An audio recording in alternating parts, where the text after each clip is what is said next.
So it seems we're on. I hope you can see me well. I hope you can hear me well. If my microphone is too quiet or if it's too loud when I do hey stuff like this, just tell me and I'm gonna try to adjust the volumes and everything. So I'm just gonna start. Um, my plan is to analyze the vocal techniques that I've used in my recent vocal covers series. So I've gotten a couple of questions in the form of YouTube comments, in lessons from students, and I've already answered some of those, but I figured it could be interesting for a wider audience too. So let's just start chronologically, which means we're going to listen to my Cold as Ice cover, which is only a short video on YouTube. Not everyone might have seen it, but it's the first one I did. And I'm gonna play it here from my laptop for two reasons. The first one is it's gonna be easier than if I play it on the computer that I stream from, because this is my first live stream. The second reason is the sound is a bit worse. You might not hear it too well, but the algorithm might not hear it too well either. So that's decreasing the chances of getting blocked for copyright reasons. So, Cold as Ice. It's only a short thing, 40 seconds. We're going to listen to the whole thing. You're as cold as ice. You're willing to sacrifice our love. Oh, yeah. Dramatic run.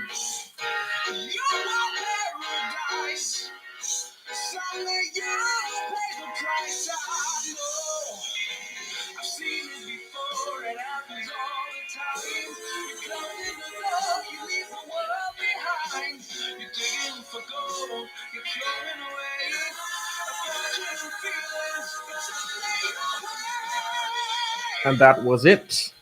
Now let's listen again. And I'm going to stop after probably each phrase, depending on how much I have to say. And also depending on how much you want to know. So feel free to write your questions in the chat. I'm going to try to be aware of them. But so far, it seems no one has any questions yet.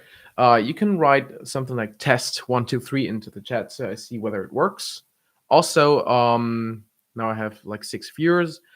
Tell me whether my volumes are good, whether you hear at least everything I say, whether you hear a bit of the music that I'm playing. If you want to listen to it in good quality, you can just watch the videos. Whether it's distorting when I do hey something like this. Shouldn't be clipping there because that means you hear less of the nuance that I want to show. So that means I'm working in vain. But if no one's got anything to comment, let's start analyzing the first cover, which is Foreigner's Cold as Ice. So this first phrase, it's interesting to me because there's a more obvious way that you could sing it and a couple of less obvious ways. The obvious way would be, "You're as cold as ice!" This one. And to everyone who's a bit familiar with CVT terms, we'd say, okay, there's a bit of metal in the sound. You could also say it's got core to it. It's got a certain focus energy. And then in complete vocal technique, we usually distinguish 3 different kinds of modes or strategies to maintain that metal efficiently. If I do "Yoris ka," just those 3 syllables, "Yoris ka" in slow motion, those all have a very yelly or shouty quality to them. Oh, oh, hey! It's kind of like, hey, oh, let's go. And they call that overdrive. And then ko, oh is a diphthong. So you start on the open part, you close to the and that goes along with the mode change in CBT. Ko, it sounds a bit more whiny, held back, restrained. They call that curbing a dog. And then Zeiss is an open vowel. And according to CVT, your only option to do that vowel with a bit of metal would be what they call edge mode. Which has a bit more of that distinct twang. So that would be the obvious version. You're as cold as ice! All three metallic modes. What I'm doing is slightly different. I'm making it a bit harder for myself for the reason of slightly more power. I want all of these syllables to be equally strong, to have a very similar sound color. So what I'm doing is I'm actually doing all of those syllables more in an edge mode direction. Now you might ask, wasn't edge mode this like kind of nasty sounding thing? And it can be, but it doesn't have to be. You can darken the sound color of edge mode if you make the right adjustments in order to maintain the distinct twang. And the funny thing is, you might not even hear the distinct twang if the sound color is darker. For example, something like, hey, oh! In my opinion, is edge mode 2. Because I have this kind of edge. If I spoke like that, it would sound nasty. It would also sound dark. And a bit more masculine than like the typical edge, right? But the advantage it gives me is, you're as cold! I can close the vowel from A to O, the overdrive to the curbing direction, without actually reducing my density in metal, or like energy, power, intensity. I'm overdoing it a bit right now. You're as cold! So that would be a bit darker than I wanted for this song. But if we listen again, you can maybe hear that there's a bit of this constant energy in the sound. Cold! Instead of cold! Where has to be more held back, right? Let's go on to the next phrase. We probably won't take that long for each individual phrase. Basically, I'm doing the same thing for most of it. This one, there's a bit of distortion coming in. That, on the run downward, I'm losing a bit of metal. It's going more neutral, more speechy, right? Then this one's actually only happening in the second verse in the original song, but I wanted to show off my high notes. Yo! So that one is actually curbing now. You could probably do it in like a dark edge mode, but that would be quite a lot of work. And if I try it right now, it's relatively early in the day. You can hear it's just a bit too hard. It doesn't really fit the "you want paradise" kind of fast phrasing. So I'm going to more of this curbing direction, because that's easier to access. But then as soon as we're back in a slightly lower range, back to more open belty vowels, I'm back to full metallic stuff. And basically in that phrase, it doesn't really matter whether you do overdrive or edge, right?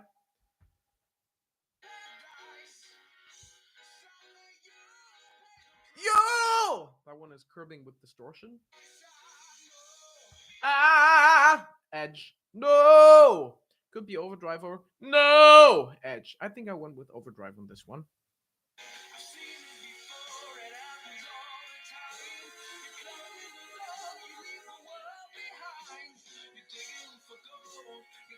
So, go! This one I'd say is overdrive.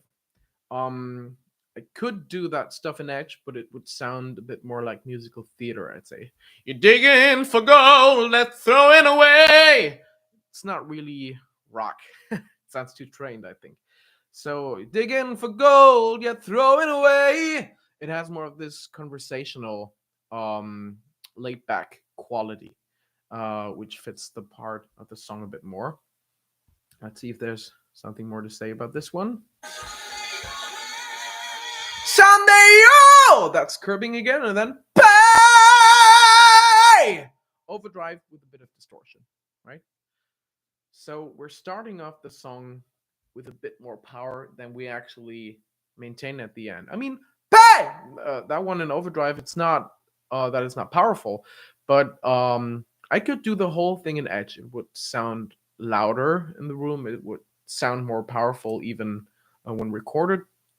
But I don't actually need to put in all the power all the time. I just need to leave a good first impression, which I hope I did on the first phrase of this song. So, second cover. And by the way, if you have questions, just write them. I'm reading in the chat that the volumes are good. I could compress and limit a bit. That is true. But I want to listen to how this sounds, then listen back, and then I know how to process my voice better in the next live stream.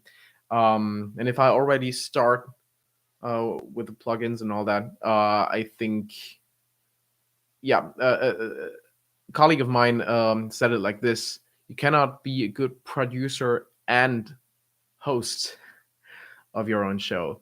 You have to decide for one. Either the technicalities are really good, or the stuff you say, the content is really good. If you want both to be really good, you need more than one person, at least in the beginning. So today, it's content over form. But as long as you hear everything fine, I think that's okay. The second cover I did that I'm gonna analyze is Blackwater Park by Opeth. And it's also only a short cover, so we're listening to the full thing.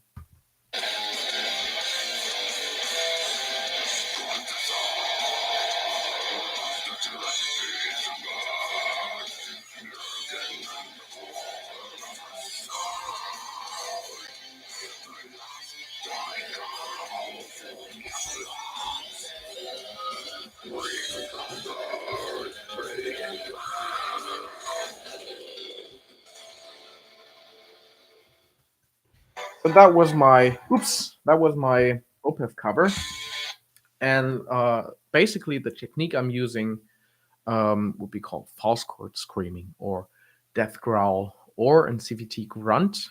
If you've watched my Rough Vocal Effects Revisited series, especially episode 4, you know that I have some deeper thoughts on that. I'm not gonna go too deep into it right now, but basically,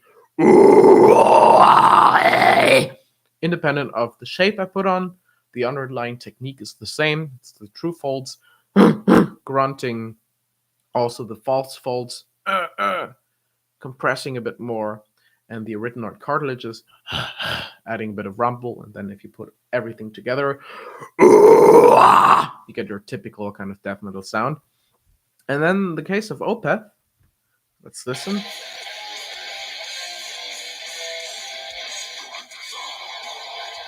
So I'm going for mostly mid-scream shapes. The beginning is a bit more on the low side. Confessor, direction of but it's not really Confessor. It's not really going for super brutal Cannibal Corpse level stuff, which you'd get from this very roundhouse shape. It's more like half open. Confessor, right? So that's very typically Michael Ackerfeld. Small detail, tragedies. There's a couple of ways I could realize that eval. I could turn it into an so that would be a modification in order to make it a mid-scream. Tragedies! Like that. But what I hear in the original and what I like quite a lot, so I copied it, is almost a pig squeal. Tragedy! It's almost that brie brie kind of thing. Because not only am I closing the eval E as I would in speech, but I'm also, I hope you see it, retracting my tongue tip. It's touching the hard palate. And if I speak like that, you can hear it resembles overtone singing. Then if you put the false chord scream underneath or any screaming technique, it becomes a pig squeal. So that's kind of overtone screaming, if you will. And it only happens very briefly, but it's a nice color. Let's listen again.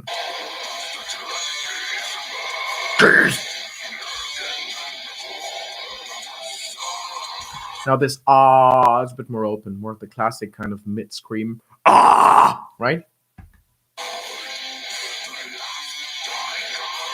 Now this whole phrase, last dying cow, after I introduced more of the low mid kind of thing in the beginning, now I'm opening up a bit more so it doesn't get too monotonous.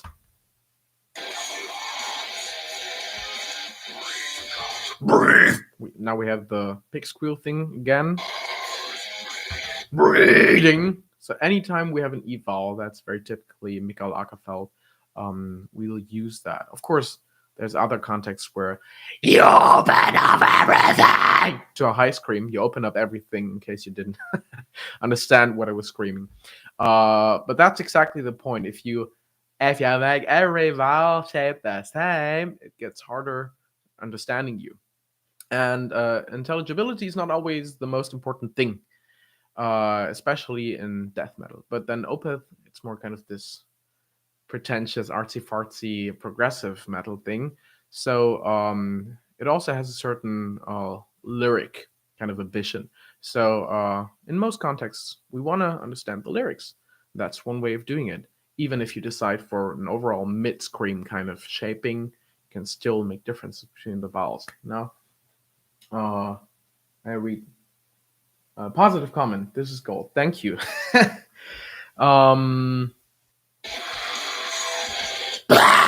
So this one's an actual high scream, pain, right? You could also go brief encounters, breathing pain. Stay in the mid, or even breath encounters, breathing pain. All of these realizations are possible. You have a lot of freedom in articulating vowels. But Michael Lagerfeld is going for a high scream because it's the end of a phrase and it leaves an impression, right? So I'm doing the same thing and I'm adding a little nuance. And then this tongue shape, which they call tunnel throat. Probably Michael Lagerfeld doesn't call it tunnel throat. He's not too much of a deathcore guy, as far as in a minute, because I also did a deathcore cover, as some of you might know. And then I'm going to go a bit more into detail about this sound. But I think that's everything we have to say about Blackwater Park. Now there's Queen. Show must go on.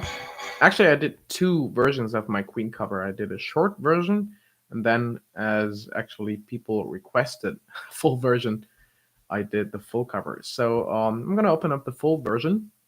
We're not going to listen to the whole thing, just maybe the first verse or something like that.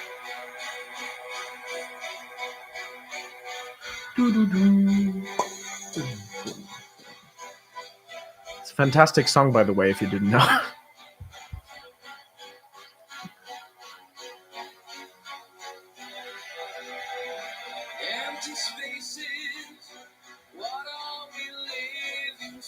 So I'm starting in what I call neutral mode. It's not empty spaces, but it's more like empty spaces, what are we living for?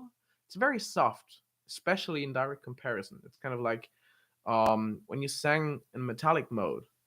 If you sang the kind of someday you'll pay foreigner thing, and then you want to sing the Queen thing in a more delicate kind of color, it always feels like driving off the highway, being like, how fast was I? This feels super slow now. Ironically, the airflow has to get faster if we go to neutral mode. So with a metallic mode, like if I sang this thing in Edge, empty spaces, I could probably hold that thing for like 30 seconds. In neutral, empty spaces,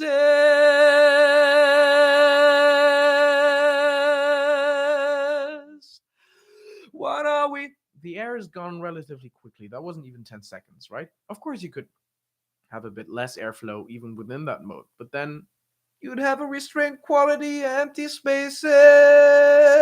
A very different character. I don't want that restrained quality. I want it to be conversational. It's almost like empty spaces. What are we living for? It's got that kind of declamatory character to it, as a lot of Freddie Mercury lines have. It's almost a bit musical theater-ish, but then again, not with empty spaces, this kind of trained quality. sounds a bit too clean. It's more like empty spaces. What are we living for? Right? And I'm going for certain vowel shapes that would make sense in a metallic context. What are we living for? Kind of the overdrive direction. Because that's what we're used to stylistically in that context. But I don't really need it in neutral. I could also do, what are we living for? Cut open up a lot. It would sound a bit weird, but technically it's possible. I could close a bit more. What are we living for? I could open my nose like that. I could make it nasal. It doesn't really matter. I have all these opportunities in neutral, which makes it harder to choose from the big toolbox of possibilities. And what I'm doing is basically I'm going mostly by imitation, uh, which doesn't mean that I'm getting exactly Freddy's sound, but I'm trying to stay in the style, and I think his style is pretty clear. It's pretty recognizable, right? So I'm trying not to go way too much from that, right? I've seen some Queen covers by really good singers, who, however, aren't really familiar with the style. It's kind of like 80s, let's call it glam rock. It's not really like mainstream glam rock in that sense, but it's empty spaces. It's got a lot of vibrato. It's got this empty spaces kind of phrasing that you don't really hear a lot anymore in contemporary rock music. So if you sing it like empty spaces, what are we living for? That's nice singing, but it's not really suitable in my opinion. So yeah, that's just a bit of phrasing stuff. Let's listen on.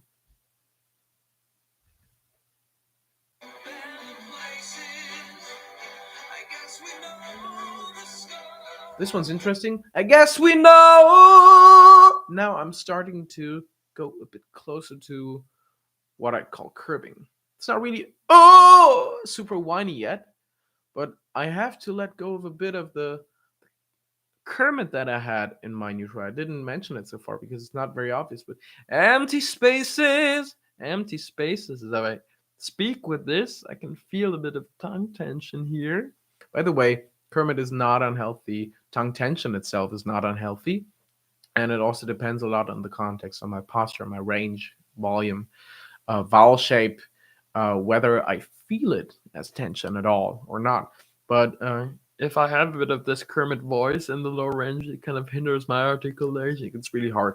Then empty spaces in the middle range, it's really used for strategy for neutral, because without it, like if I have zero tongue root retraction, empty spaces, what are we living for? Uh, I mean, there might be people who are more skilled at this particular kind of neutral, but if I do that, I believe it sounds a bit flat. Not flat in the sense of like the pitch is not high enough, but it's more like very straightforward, a bit boring, trivial, right? Empty spaces, what are we living for? Now I'm making it a bit more obvious. I'm not kermiting as much there, but I think that gives a bit more depth and warmth to the sound. And now, that phrase, I guess we know the score. I have to let go a bit of that. If I kept it, I guess we know the score. It would be much more work for me because now we're going to a range where this particular vowel requires more effort if I want to do it with that tongue root retraction. So I'm letting go of it. It's easier. No! And if I go higher with that strategy, that's curbing mode, right? Then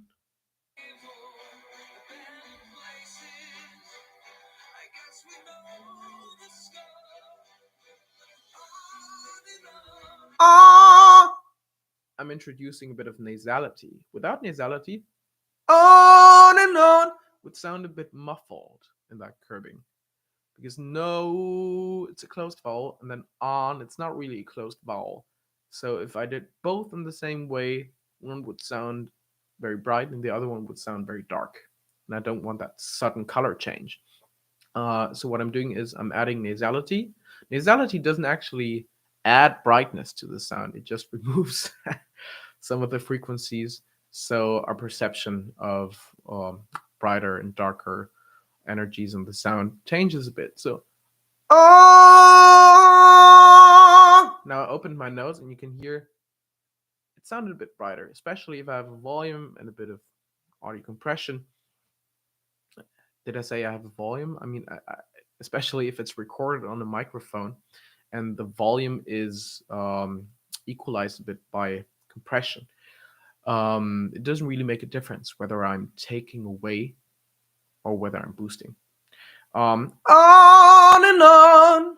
This quality, slightly nasal, reduced metallic thing. We're gonna find that again in some of the Chris Cornell stuff later. But now let's listen on the Queen thing. Does anybody know? No. This is overdrive, right? And remember from the Foreigner thing, I could also go, does anybody know? More of the edge direction. But that's more work, right? So, does anybody know what we are living for? I have more freedom, more flexibility. I can be a bit more spontaneous about my phrasing because I have to stabilize less.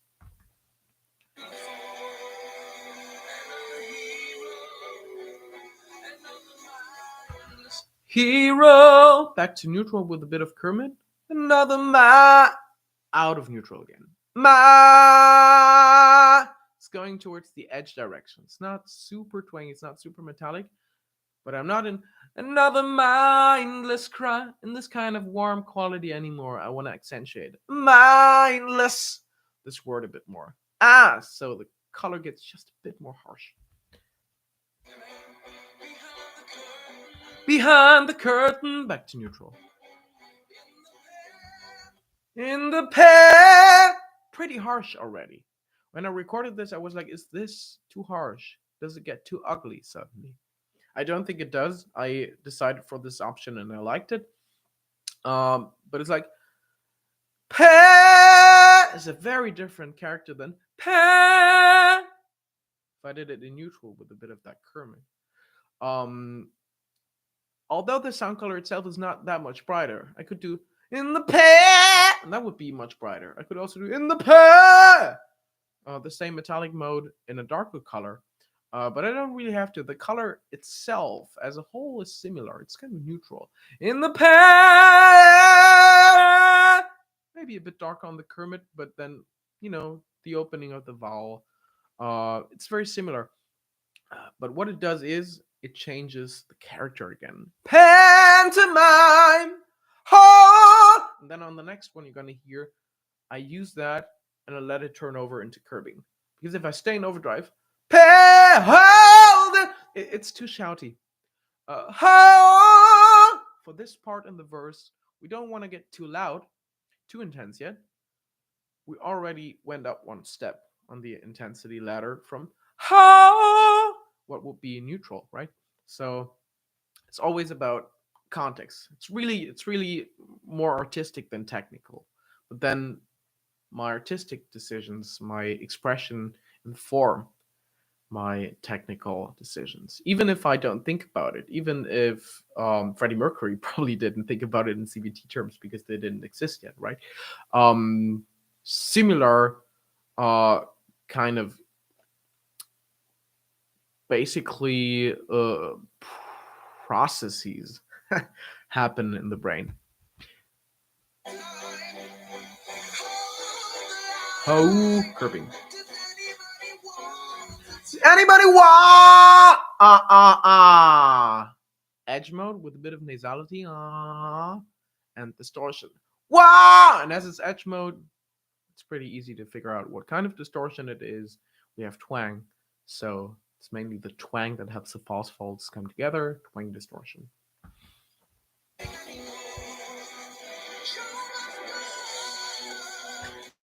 Before I talk about the chorus, I'm going to answer a question by Manuel Bauer. Are you fully in chest voice so far? I actually start the song in mixed voice, I think he says. So this depends on what we define chest voice and mixed voice as. the ha is more thinned out than it could be, right? It's more thinned out than ha. This one, or ha. Even if I close the vowel, but I add twang and a lot of effort, that's still fuller than ha. This one. Also, the neutral, you could say, empty spaces. It's less full than empty spaces, or at least it's less powerful, less weighty, you could say. But in terms of what complete vocal technique would call it, I'd say the neutral is mostly fuller density, so the vocal folds aren't stretched too much, and they aren't thinned out too much yet. It's just very speechy. Empty spaces. What are we living for? And then the overdrive stuff. Hey! That one's not held back either. So the vocal folds stay short too. And then ha, ha, with closing my vowel, with turning over into closed timbre. I also allow my vocal folds to stretch a bit more, or the larynx to tilt a bit more, depending on what description you prefer. I hope this answers the question. We're gonna get a bit more into what I perceive as full voice versus mixed voice, or belting versus mixing, as we get to the end of this song. So the chorus, show! I'm not doing show must go on, I'm doing show must go on. And this is something I directly copied from Freddie Mercury himself. The sound color is a bit different. I think he might have a bit more twang, actually, than I do. He sounds a bit more like, show must go on. Of course, more beautiful and an octave higher. I find that pretty hard, pretty effortful. It would take away a bit from my flexibility of phrasing this thing. So I go for more of an overdrive and curving approach. Less distinct twang, still metal in the sound, still on the belty side, I'd say. But shall must go on, shall must go on. There's basically two vowels, and u. Shall must go on. Right? I'm not getting into the details of shall must go on. That would be like 4 different vowel phonemes in English, I guess. It's just simplified into open versus closed. And then, yeah! Overdrive with this twangy distortion on top. This one's more curving. Inside my heart. You can hear more of this whiny quality to it. So this one's more stretched out, even though it's not as high. So, show! This one, I go for fuller density. I go for belting, which makes it much more effortful than inside my heart is breaking. Also, of course, the high note is much louder. Maybe it even clipped on the microphone. The low note's not going to clip unless I go in too far, right? But like in a live situation, I'd regulate that either by, hang on, got this really cheap microphone here. It's already broken and fixed several times. I'd go more like show, then in. Of course, it also depends on what kind of microphone you have and what kind of sound engineer you have, whether you can afford these huge distances. But basically, even if I have more compression on, even if it's more like show,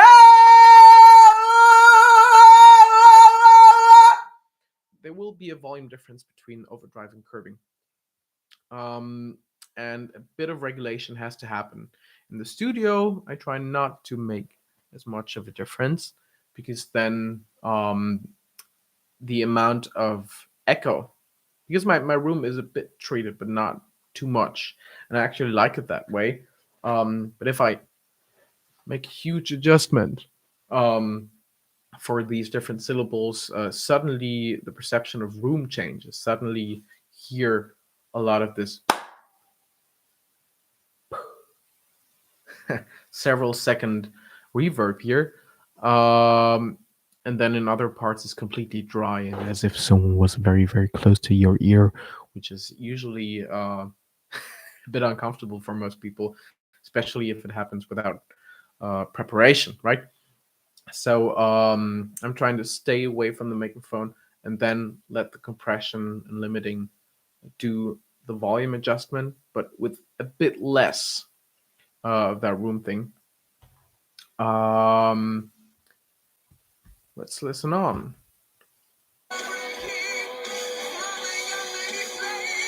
My makeup maybe flame. That's curbing. And then flame. Bit of distortion on the high note also. And even if it's not distinct twang, even if it's not flame, this, we still have enough twang for the distortion to work, so it would fall under twang distortion for me. You could say, well, if the twang is not audible at all, there has to be another strategy in there. Either flame, you push a bit to get it, or flame, you compress a bit to get it. So we'd have an overlay of several distortion strategies. But overall, I'd say this falls under twang distortion. If I didn't have any twang at all, I couldn't do it in curving. Flame! I would fall into neutral, a pushed neutral, that is.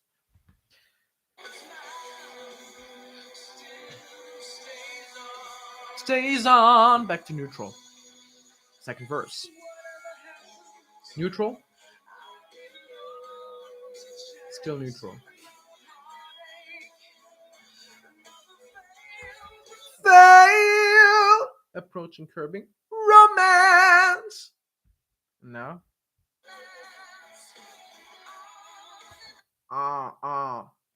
Nasality again. I could also do on and on. Overdrive. Or on and on.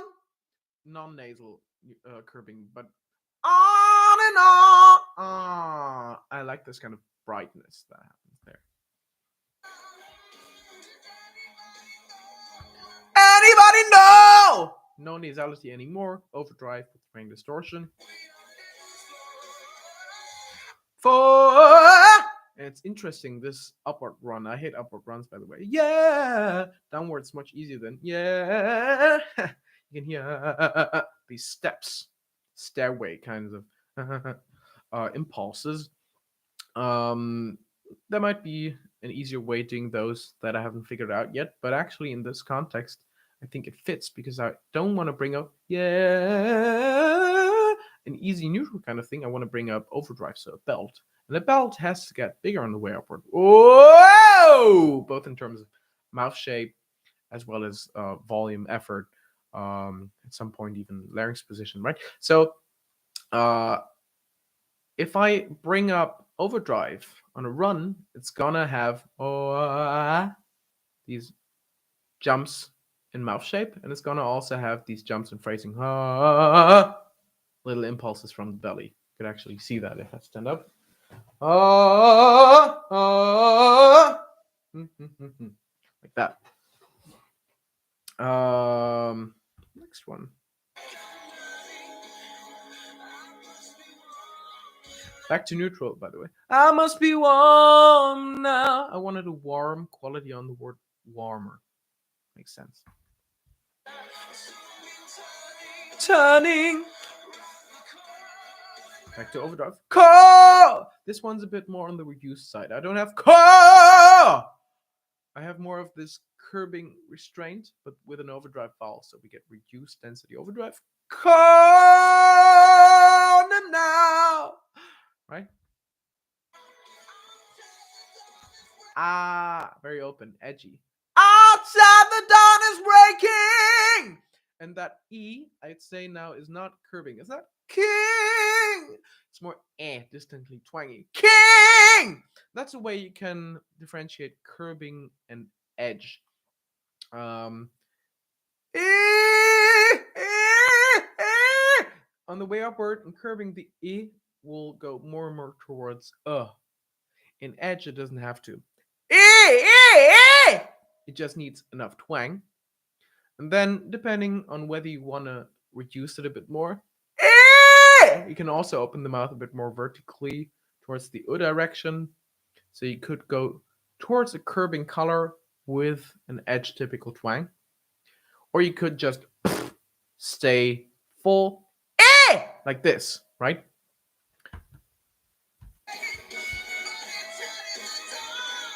But inside in the dark, nasality on that high note.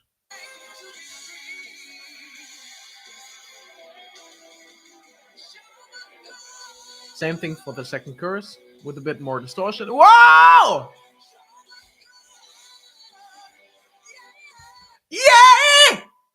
Edge to curbing, I'd say. Yay! Yay! I still have a bunch of twang on that high note, but it's not twangy enough that I could make it full with that shape. If I twang even more, so instead of I go to this kind of twang with a very spread mouth also, then I'd say it would be edge. But it doesn't behave like it yet because I'm choosing a slightly less bright sound color. It's pretty bright in general. Yeah! But I don't want to make it brighter than I have to.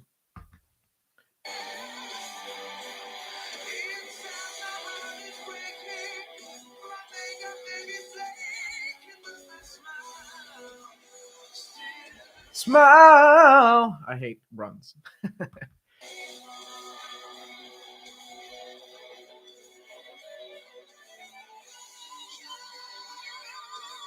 Same here. Yeah! This one, I'd say, is in the edge direction. Could be overdrive as well, if I had a bit more space here. Yeah! But I'm going, yeah, with the tongue high, because that makes the distortion easier. And then if I went higher, which I will in the next instance of this ad-lib kind of thing, yay! I go towards curbing. So I have this sudden reduction in density. Yay! Outward, inward. Right? Whoa, whoa, whoa! Overdrive with distortion outward. So I'm trying to keep it belty here. Neutral. My soul is painted like the wings. I have more of this flexibility to make a fast vibrato, which Freddie Mercury often did. Pain. It's almost a bit irregular because it's not pain. This kind of very easy, relaxed thing. It's got a bit more urgency to it. Painted like the wings, like this.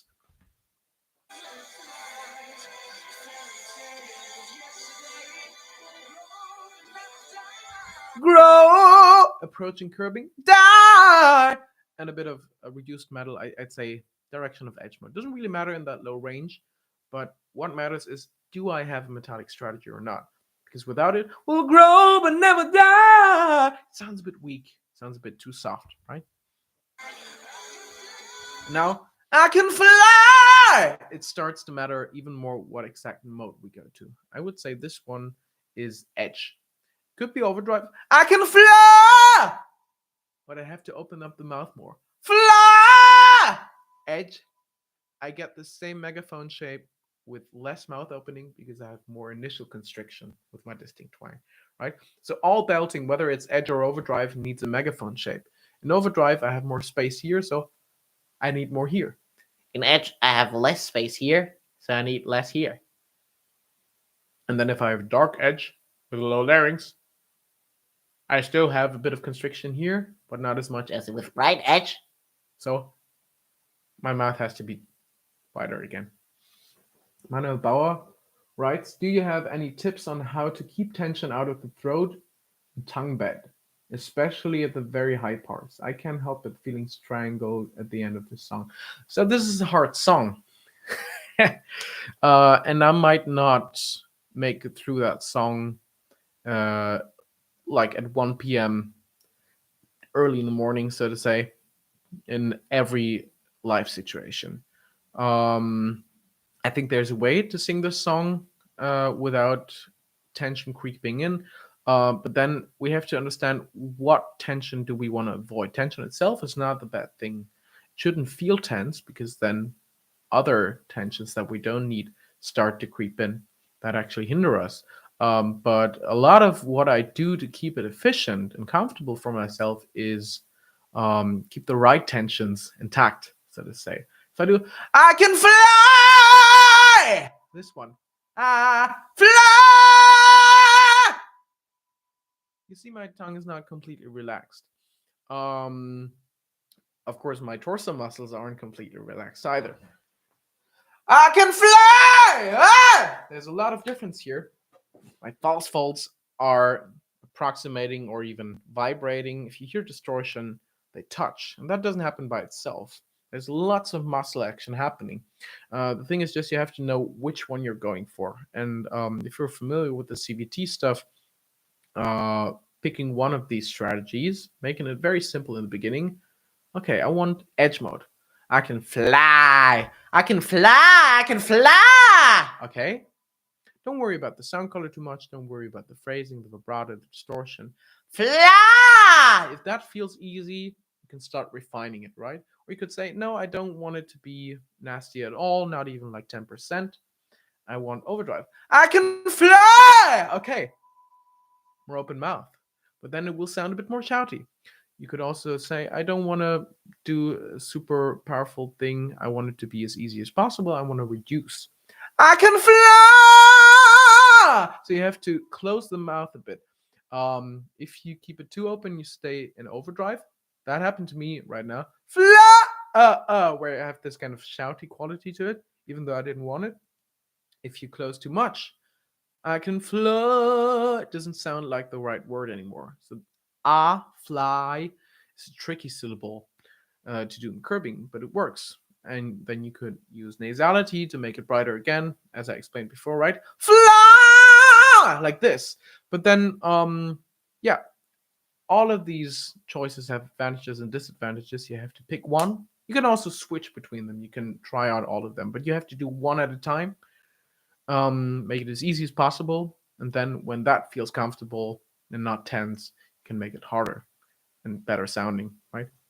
And that's the case for each phrase of this whole song, each phrase in every song, basically, right? Let's listen to the end. This one's a bit more close than before. Before I did show must go on, I'm going show must go on, because I'm coming from fly, my friend. These very open things.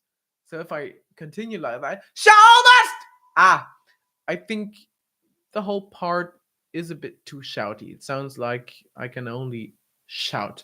So I wanted to go back to show. More of this. You could call it mixed, but it's not really less powerful.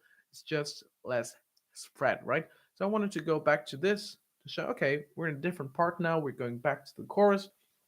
And something else happens. Something has happened throughout the course of the song. Of course, it's not exactly the same anymore. Matthew Fear Music is here. I feel honored. This is the yeah part that I talked about before. Same edge kind of thing on the note, but then in order to go higher, I reduce it towards curving.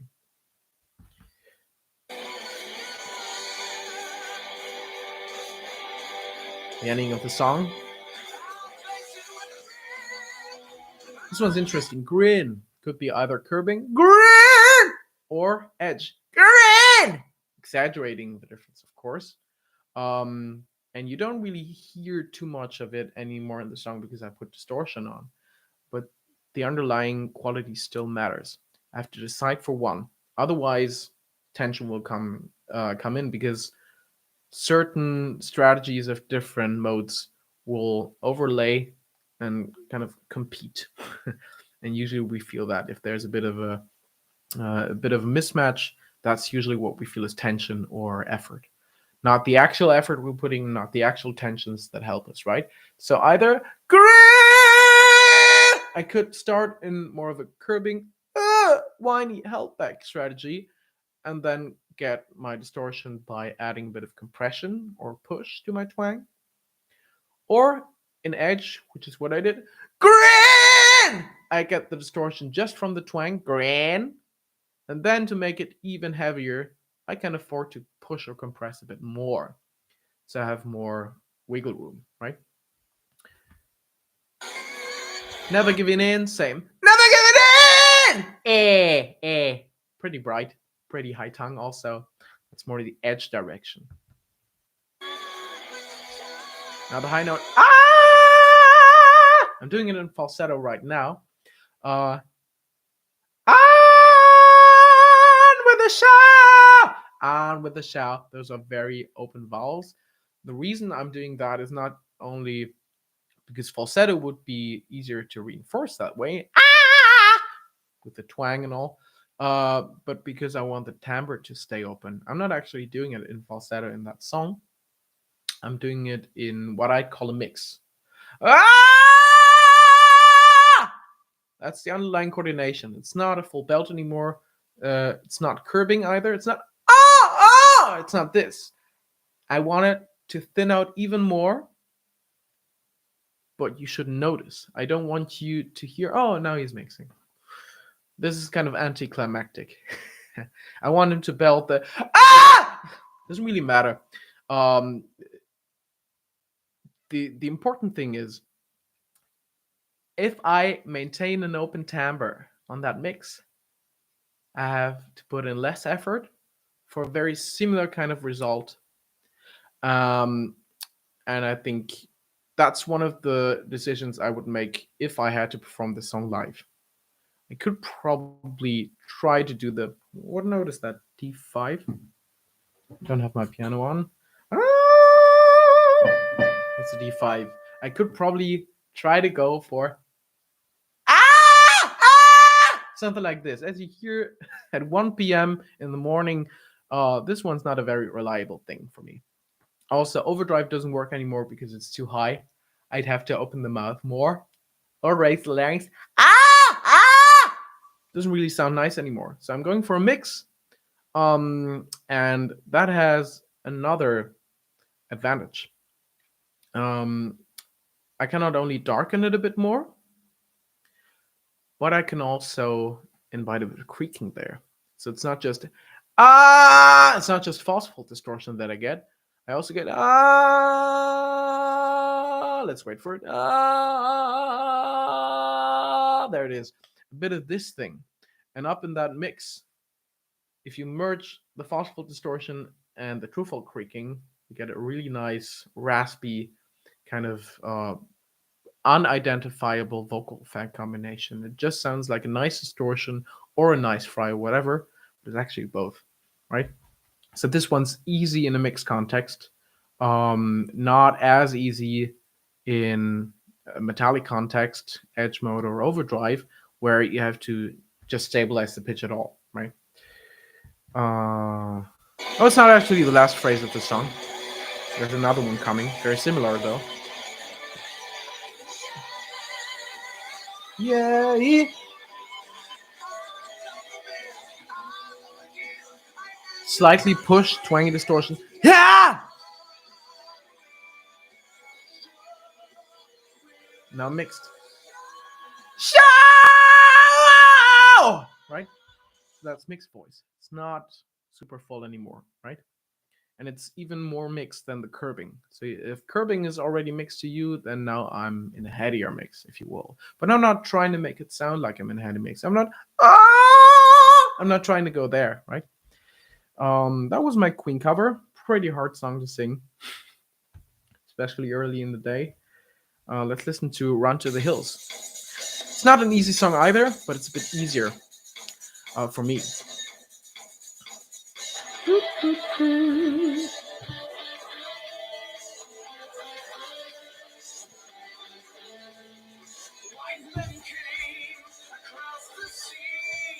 White man came! So for this thing, I'm going to spoil it to you. Everything is going to be metallic. Nothing's going to be fully metallic almost. So I'm staying in this reduced edge, curbing, maybe some overdrive, maybe even some fuller overdrive, but only very, rarely. I'm staying in this kind of middle ground thing for Iron Maiden, because that's what Bruce Dickinson does too, from what I hear. Misery! Of course, this one's full, but it's a low note, right? Bit of distortion. Fought him hard! phosphor distortion, twang distortion. Gave him hell! It's reduced, right? It's a high note. It sounds relatively powerful in the context. It's not as thick as the Queen stuff that I was attempting. It's not nearly as thick as the Foreigner that I was attempting.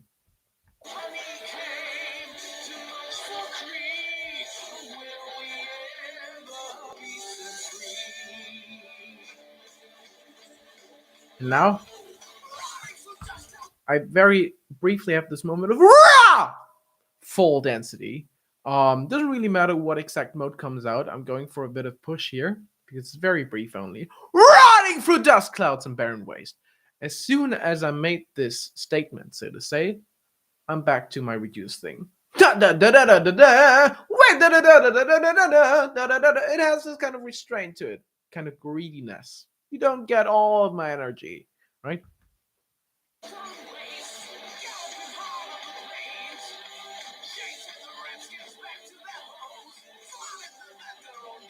You don't even notice it.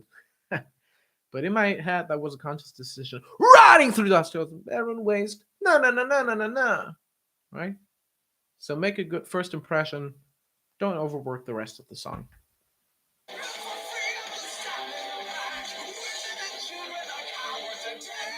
This one's a full note. So this one's not held back, but I could as well have done it held back. Women and children are cowards. Works too. Bit less powerful. I just like the boomy quality of it, but in a live context, nobody notices the difference. So make it easy for yourself if you can, right? Chorus.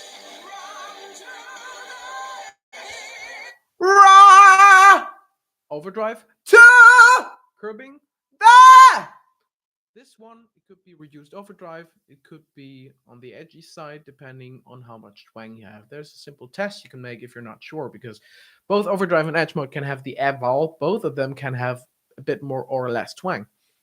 The question is, when does the twang become so relevant to the strategy that if you take it away, the whole thing changes? If I do a twangy overdrive, A, and I close the vowel to E, A, you still hear a little flip, A. So I'm going to curbing. It's a twangy curbing. It might sound a bit like edge, E, but it behaves like curbing. I get a mode change because my twang was not enough to stabilize it into staying edge, because it wasn't edge in the first place.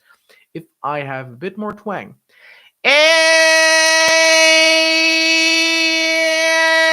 I can go back and forth without switching the mode, without hearing a flip.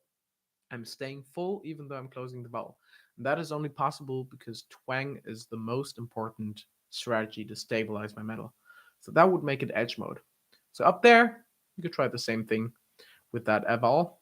Doesn't really matter. What matters is that I'm opening the timbre. If I don't open the timbre, run to the...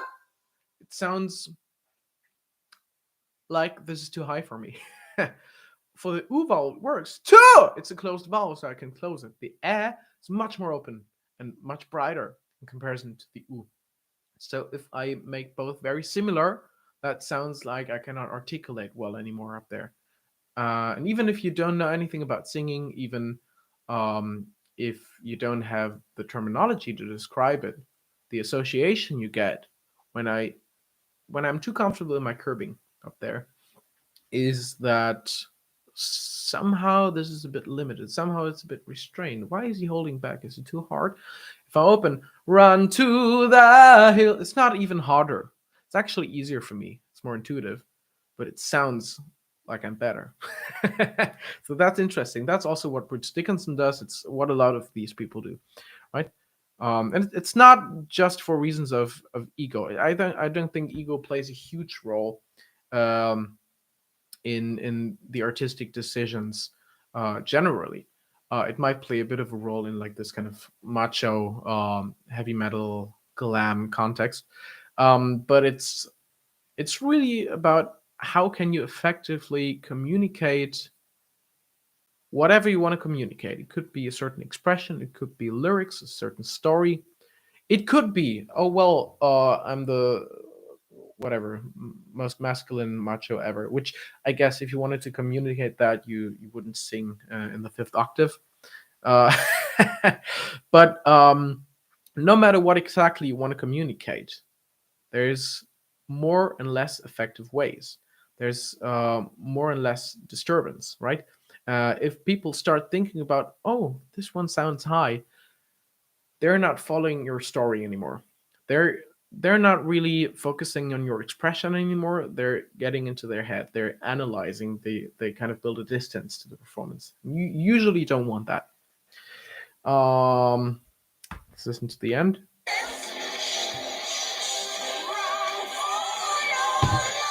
This one's a high note. This one's pretty hard to do in curbing, especially early in the day. You hear a bit of creaking that I get at the moment.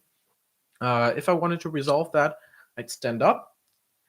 I'd do a couple of curbing exercises a bit lower in the range. If even that already felt a bit off, which usually doesn't anymore, but it might for a beginner singer, or it might if you do very little curbing and lots of other things, then I'd exaggerate the whining. Oh no! Like this, right? And then I work my way upward, semitone per semitone. And if it starts creaking, or if it starts feeling more tiring than it should, then I stay there, and I don't go up to the whatever that is, E5, right? So what I did with this cover is I waited until the evening, because in the evening my voice works better. And then I went for it. Right now that was a bit flat, but it's only a semitone of a difference. So you can just go for whatever context works best for your voice. And if you never really have this moment where you can hit E5 in curbing, you can do it in neutral. You could mix it like this, if that's a bit easier. You could even do it in falsetto. The question then is, how do you make that more similar to the rest of the song? How do you not make it run for your life? Whatever, right? You don't want people to notice too much of your strategies, because then again they start to think about how you sing and not immerse as much in the music, right? E5, not A5. A5 in curbing is not possible for me. I don't know if I've ever heard anyone do it. Maybe some women. I could do this kind of reinforced falsetto thing up there, and then on a very good day I could even do a mix, like what I call a non-metallic mix, MX2, which right now it's not going to work, but just for shits and giggles I'm going to attempt it. No. You heard the break from the mix into the reinforced falsetto. The E5 that I demonstrated, you still heard a little flip at the very end into falsetto, but the E, that is mix. And on a very good day, you might get that up to like G sharp, maybe even A. But it's like, why? You could just say, Wah! It's much easier if you pick the easy strategy. And then you can still refine that and make it more powerful sounding. You can add vibrato. That's usually a flex. That's usually a boss move to put on vibrato, because it shows, oh, well, it's easy for me. It might not actually be easy. The vibrato might be quite effortful. But as long as nobody knows, sounds good.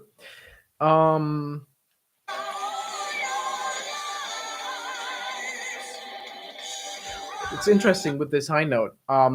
If you remember my collected monologues episode 1, I think,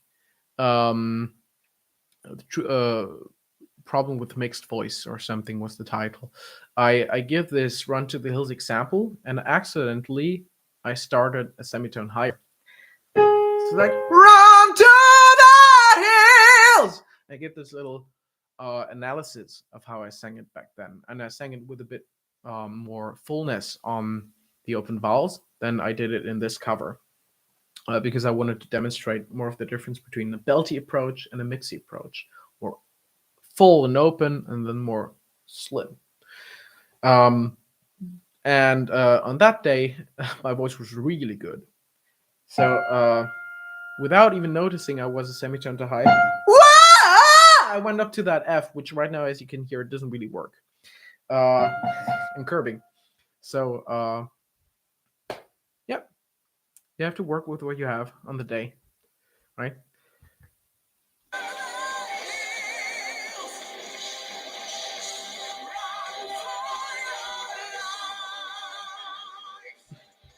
Now we have this nasal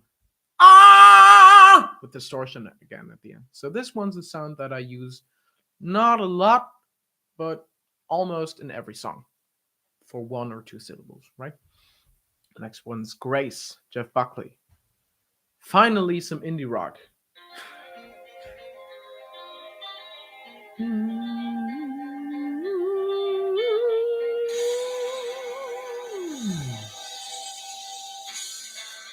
Okay, I'm gonna skip it in. Long enough for the clouds. Neutral. Very easy. Not a lot of Kermit, by the way, this time. Long enough for the clouds to fly me away. More straightforward because the melody itself is already quite interesting.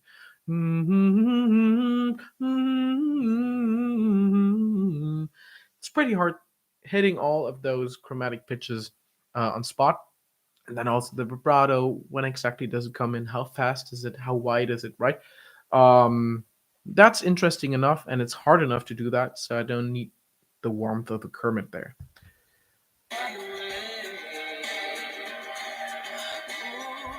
Ooh.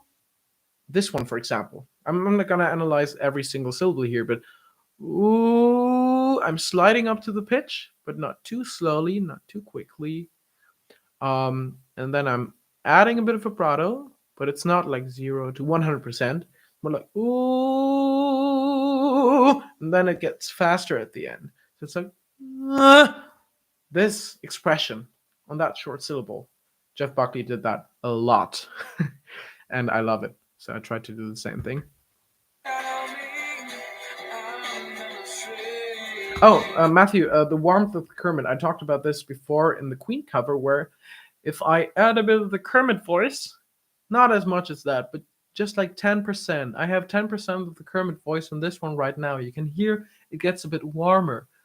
Empty spaces, what are we living for? It's warmer than empty spaces, what are we living for? Without the Kermit voice.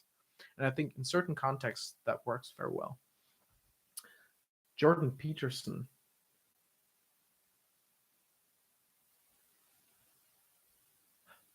I don't know what you mean with Jordan Peterson. I know who he is. I'd rather not know who he is.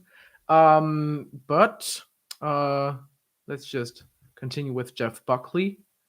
Because I think Jeff Buckley is a much nicer image of masculinity than Jordan Peterson could ever be.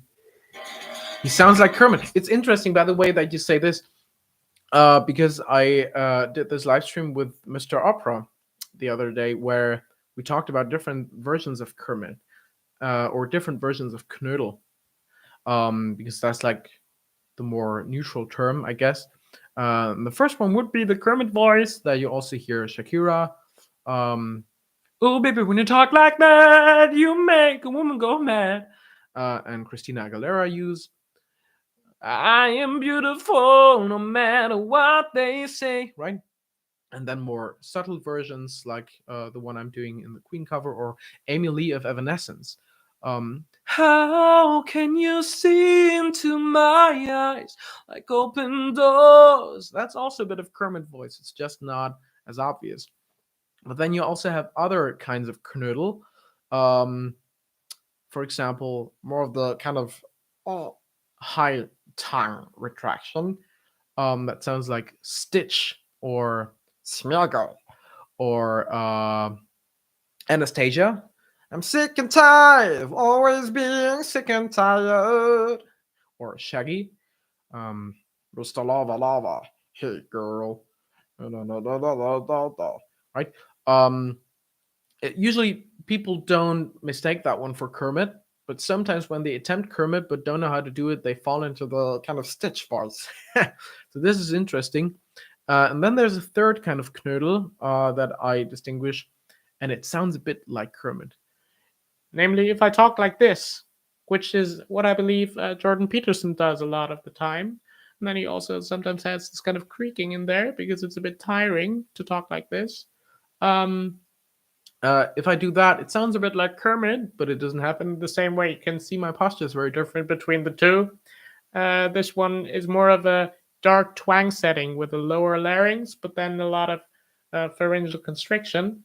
And if I did that with metal, I'd get more of this operatic edge sound. Daniel is asking, is there a way to switch from Kagira easily into singing with distortion? I think so. Kagira, it depends a bit on whether you mean like just the thing that you find people do on Reddit and Discord, like or whether you mean authentic like Tuvan or Mongolian Kagira, which, let's see if I get it right now.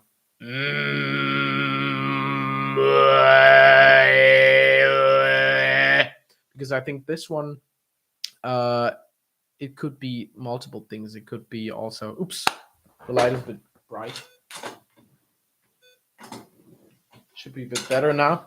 So this kind of thing, it could also be a red note rattle instead of false chord distortion. I think it varies a bit how people do that. But the typical Discord, that's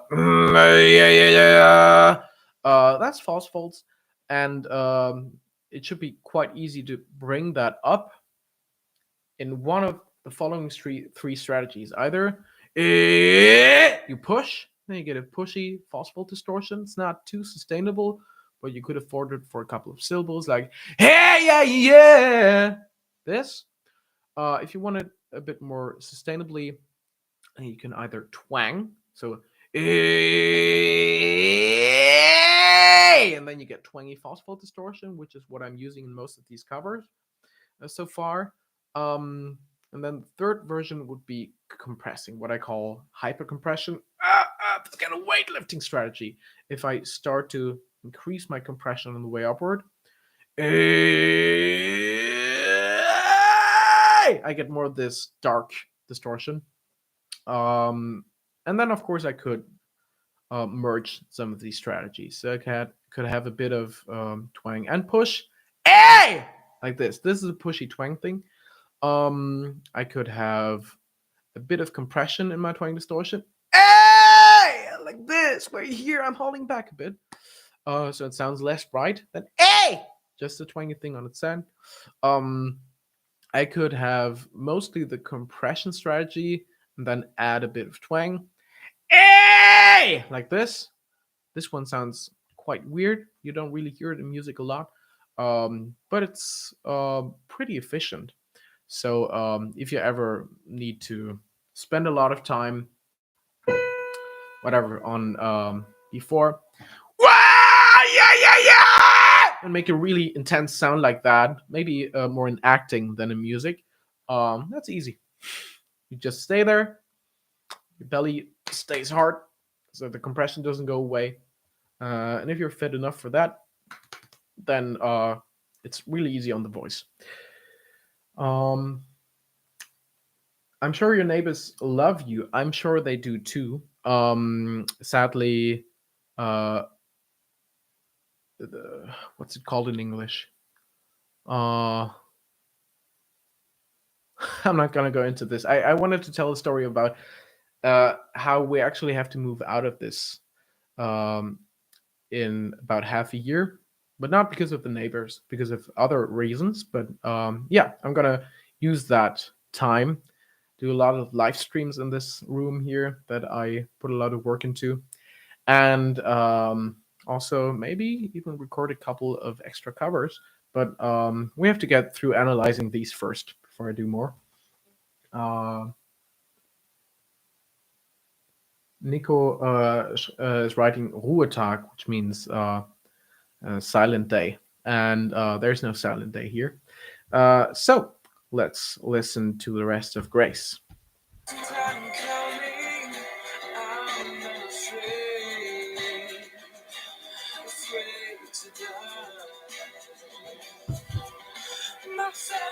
So this one's still neutral. My fading voice sings, but it's more reduced now. The Queen cover, Empty Space, it's all out basically. Short vocal folds, full mass. This one, my fading voice sings. I have a bit of this restrained quality. It's not as loud, it's not as much air. Ah, because it makes it easier for me to control vibrato, to control other nuances of phrasing. And that's also how Jeff Buckley does it, right? So even if it didn't have a technical reason, I'd probably still go for that kind of sound just by imitating, right?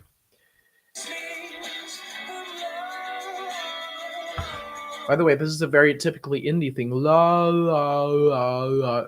Making a diphthong, or even like several diphthongs in a row, out of la, a simple vowel.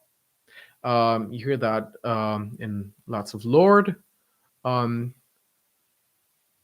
never be royals. Our blood and nothing for us, right? Or like the typical indie girl vine. Welcome to my kitchen. We have bananas and avocado. Very interesting phenomenon to observe. And Jeff Buckley was one of the first people to start that. But I think it wasn't as obnoxious back then, but that's only my personal taste.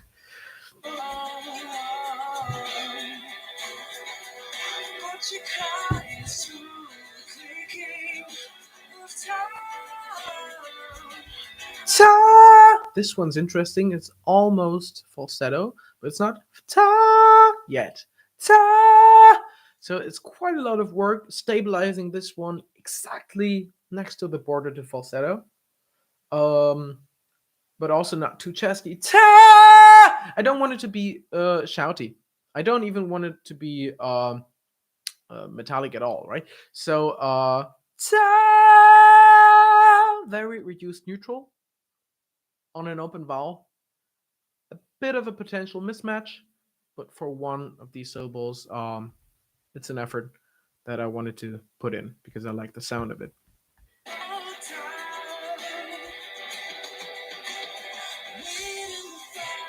A student of mine is asking me whether I'm gonna send the Zoom link for the lesson that we have in. Let me check. I think it's a bit less than 2 hours. So if I'm correct with this one, yes, you're gonna get the Zoom link.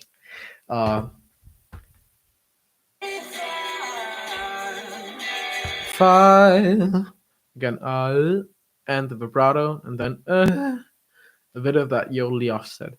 Very, very nuanced singing by Jeff Buckley, and I can only copy some of these details. And if I can only copy 50% of them, I'm gonna go for the ones that make most sense to me expressively. Like musically, I like the original a lot, but I'm gonna go for the thing that feels intuitive to me, feels authentic, whatever that word exactly means, right? And then I'm trying to keep the whole thing relatively similar. So if I start doing these vowel modifications, if I start doing the fast vibrato thing, and then also these little flips, I'm trying not to do these only once, but several times throughout the song. So it's not all over the place, right? This one's interesting. Way, hey, hey, hey. This kind of dirt that you hear in the syllable. It sounds a bit like creaking, but actually, as my neutral mode is a bit more airflow driven now, it's air splitting. So you hear that in a more extreme form in Janis Joplin, or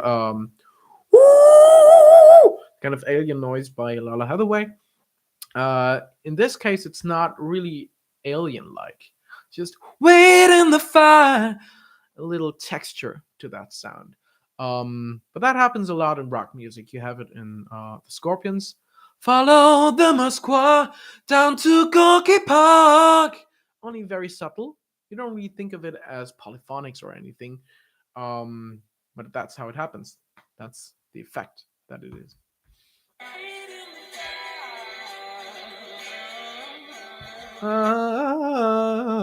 Super hard runs. Good. I'm gonna skip the second verse because this one's mostly the same as the first one.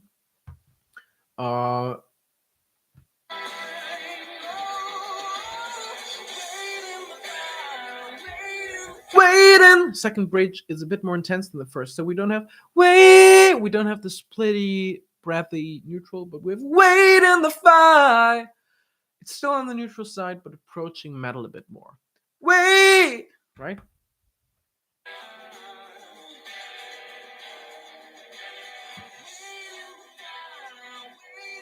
Wait, I would say this one scratch on the curbing border now, right? Back to neutral for the agility stuff. And now we're in overdrive. You can see I'm going away from the microphone more. Whoa! And then for the high note, I'm raising the larynx a bit and getting a bit brighter. Wow! Right? So that's almost the edge direction, but I'm trying to keep it on the overdrive side. Whoa! It's this kind of spectrum, right?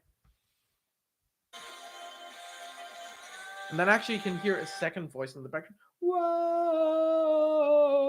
These really cool chromatic diverging lines that are in the music. I wanted to have these two. So what you hear is not one take of just one melody, but actually this one's a studio product. So you have several layers. And also you have a bit of comping. I sang the whole song several times, and then I picked and choose the best parts, right?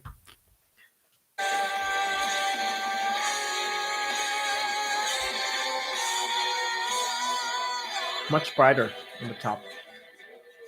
Now we're in falsetto.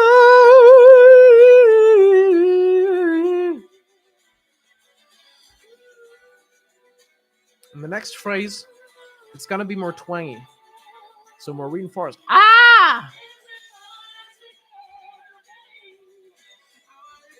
I'm on it here. Back to normal falsetto. But I still play with sound colors. So some are more pure, or I wouldn't call it dark yet, but neutral sound color. And then others,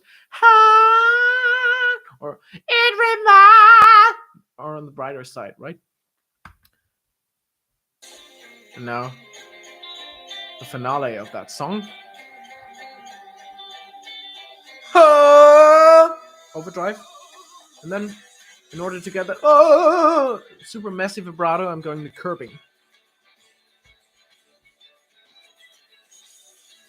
And now, when I go into that high part, it's going to be reduced metallic.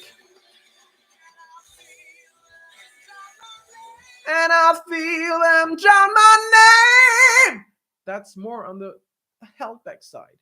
You don't necessarily hear the whiny kind of quality that I exaggerate if I want to demonstrate curbing or reduced edge. But I'm not going, and I feel them chant my name. I'm not going out all the way. Chant my name. I'm kind of putting a hold on it, and then in that smaller kind of context, I'm trying to be as free as possible with the vowels, right?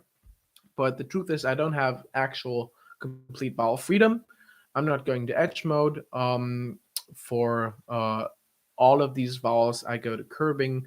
For the more closed ones, I have a bit more overdrive on the belty stuff. So I really pick and choose what is easiest. For example, I would say, even though there's twang and twang distortion on there, this one, it's initially curbing. And then, no! This one's overdrive, right?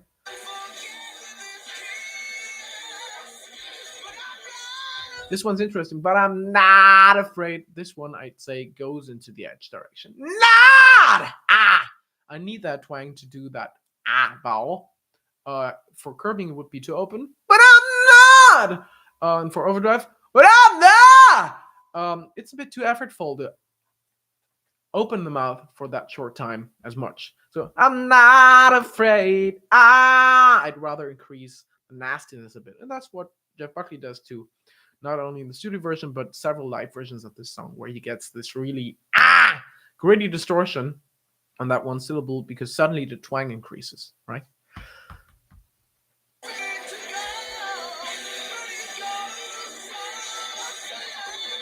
Go so slow. And now I increase compression on that already twangy distortion, so it gets more and more. Almost to the point where my vocal folds don't vibrate cleanly anymore. And that is more of this creaking, almost like fry screamish quality to it.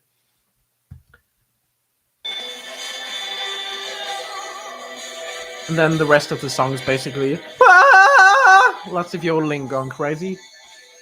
And of course, one high note, which is going to be very similar to the Queen mix.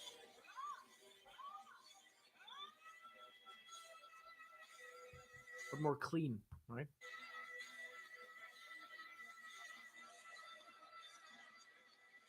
This one's a pain in the ass. It's not too hard hitting that note, but it's very hard sustaining it, not falling flat, keeping the vibrato. Like even on a normal note, it's pretty hard keeping vibrato very regularly regular. But then on this one, it's almost impossible for me. So this one's another instance of, okay, I'm going to do a couple of takes and at least one of them is going to succeed. And if it doesn't, the song's too hard. But it did succeed. The high note, I'd say, is more on the falsetto side. It's like, yeah. 3 different stages. Falsetto, mix it. More full voice, if you will, right? Reduced metallic always. It's never fuller metallic. But yes. Destroyer Mariko wishes she could stick around longer for more screams. And there will be more screams soon.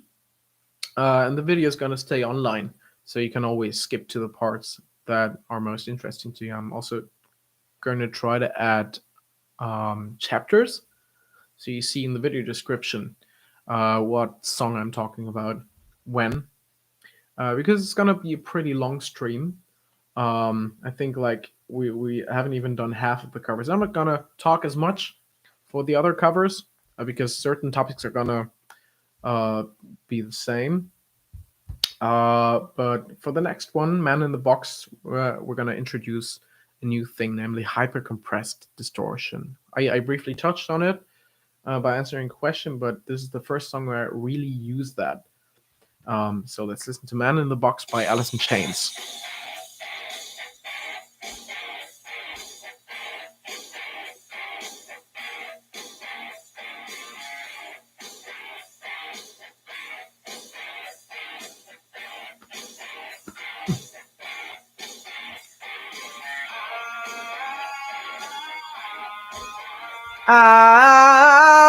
So we have reduced metal. It's not too full. It's also it's also not neutral. So I'd say this is going the edge direction, not because it's super twangy, but because I don't really hold back. It's not it's not really that. It's also not it's not that kind of football hooligan thing. It's so twang is my main strategy, even though it's not really distinct yet. That's a very Lane Staley thing to do. Lane Staley was using twang a lot. Not always super obvious, but almost never without it.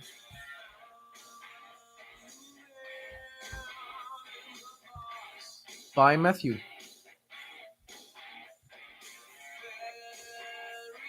So I'm the man in the box buried in my shed. This one I'd say is on the neutral side, but never too obviously far away from metal. So if I did I'm the man in the box, that would be a nice sulky jazzy quality, not super suitable for this song. So I'm the man in the box. It has to be a bit more on the edge. I don't want to make it too metallic. I'm the man, because it's just the verse of the song, right? So I'm the man. It's a bit held back. It's a bit not restrained necessarily. I'm not stretching too much, but you could say it's contained in metal, right? Shit! Bit of push distortion here. Now, whoa! It's going slightly into the metallic area where, oh, I have this overdrive file. I'm not going, whoa, yo, but I'm, whoa, just going right over the border, right? So not neutral anymore. A bit of a higher intensity.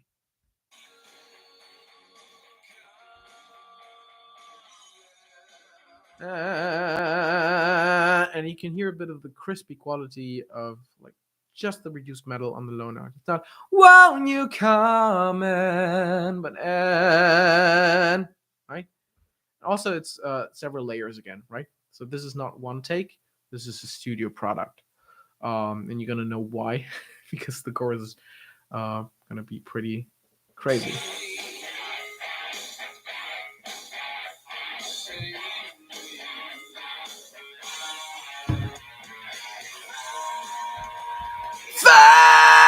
So the effect itself, it's not too hard to make for me. It's hypercompressed distortion, a bit counterintuitive for most people to use this kind of thing for a sound that is, at least on recordings, so powerful. It's not very loud though.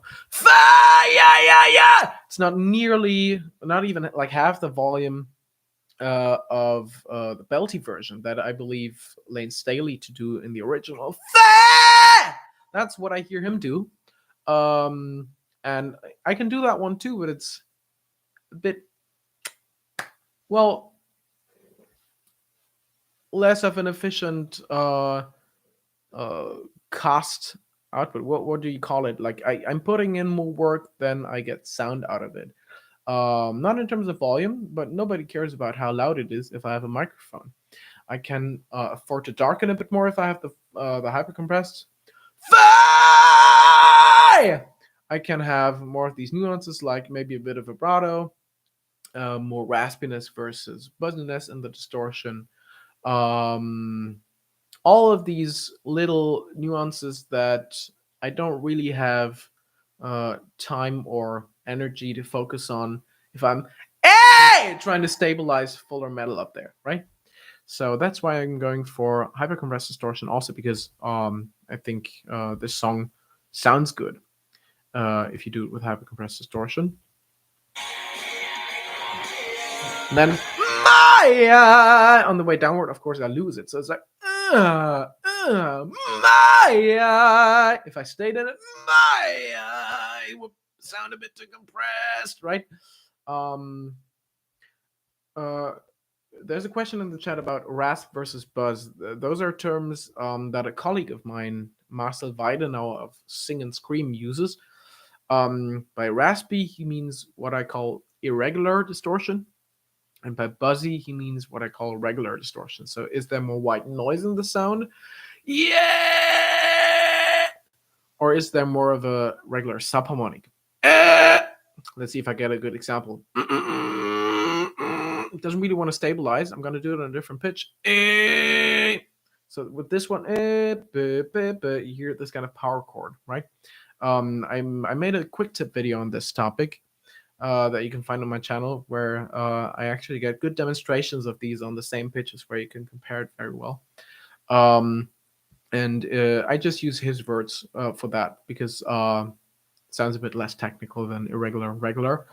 But yeah, that's always the thing with terminology. Either you're super precise and accurate, um, where people are like, oh, that's too cognitive for me, or you're using more of those metaphorical terms that are intuitive to some, but then totally confusing to others. That's one of the struggles of being a voice teacher. Now the background vocals. Can you sell them shot? Very relaxed. On the neutral side. Could have a bit of metal, but why? It's only background vocals. Can you sell them shot? If you hear Jerry Cantrell, I think in the original, he's always going for the highest E's. It might be metallic in some contexts. It might not be. Like he's doing these background vocals in almost all of the Alice in Chains songs. But it's never more work than would be easiest for him, from what I hear, right? Are you supposed to be able to mix using this hypercompressed technique? I can do it, but I hit a wall around G4 and can't go higher, can't even flip to falsetto. So I'd say you cannot really do hypercompressed falsetto. So even if I go as high as I can, what pitch was that? F sharp. I think I've done an A flat before, but like even if I go super high with it, I don't feel it as falsetto. I feel it as kind of a bit of chest pulled up, dragged up, pressed up, if you will. It should feel comfortable, of course, but there's no way it doesn't feel effortful. Hypercompression is effortful, even in low range, where it doesn't really make sense to use it because it's very effortful for little sound. And then you say you have this order at G. Whoa, whoa, whoa! I think it should go a bit higher. So what you can do is not really mix in the way that you might be used to from a non-hypercompressed context. But you could try, if the energy you put in could go less into volume or like the grittiest of distortions, but more into pitch. So you don't really do anything differently effort-wise, but you just allow it to go higher. I know it's a bit hard to believe when I describe it like that, but it's really about experimenting with hypercompression and seeing, okay, which kind of setting allows me to go instead of right? The belly action is the same. It's just hey, hey, hey, hey. You hear it's getting quieter on the way upward. Or, if you measure the decibels, it's not actually getting much quieter because higher pitches usually have more volume, but it's staying the same. It's really like digital compression where everything looks like a sausage. If I record, and I wish I could share this right now, but that's something for later live streams when I know how to do it technically. If I go up in overdrive or like a belt, whoa! Not only my mouth shape gets bigger, but the curve looks like this. It exponentially gets louder. In hypercompression, whoa! It might get a bit louder if I do the same thing with my mouth shape, but generally no exponential growth, not even linear. It's more like logarithmic. And if I keep my mouth closed, it's exactly the same volume. Even with distortion, it's not loud at all, right? So with this Alice in Chains chorus, yeah, I'm going for the hypercompressed thing. And a gap, I don't know if you were around like 10 minutes early already. Seems like you weren't. I agree about the original being twang based. So Lane Staley almost never really used hypercompressed strategies. I went for a hypercompressed distortion here because I wanted to show off my hypercompressed distortion, and also because it's easier for me to do fire than fire, right? No water anymore.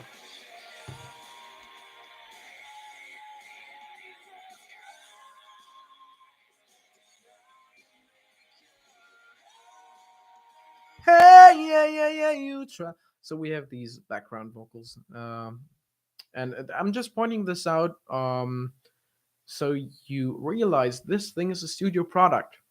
And even the songs where I don't hear background vocals or other kinds of layering, uh, those are studio products.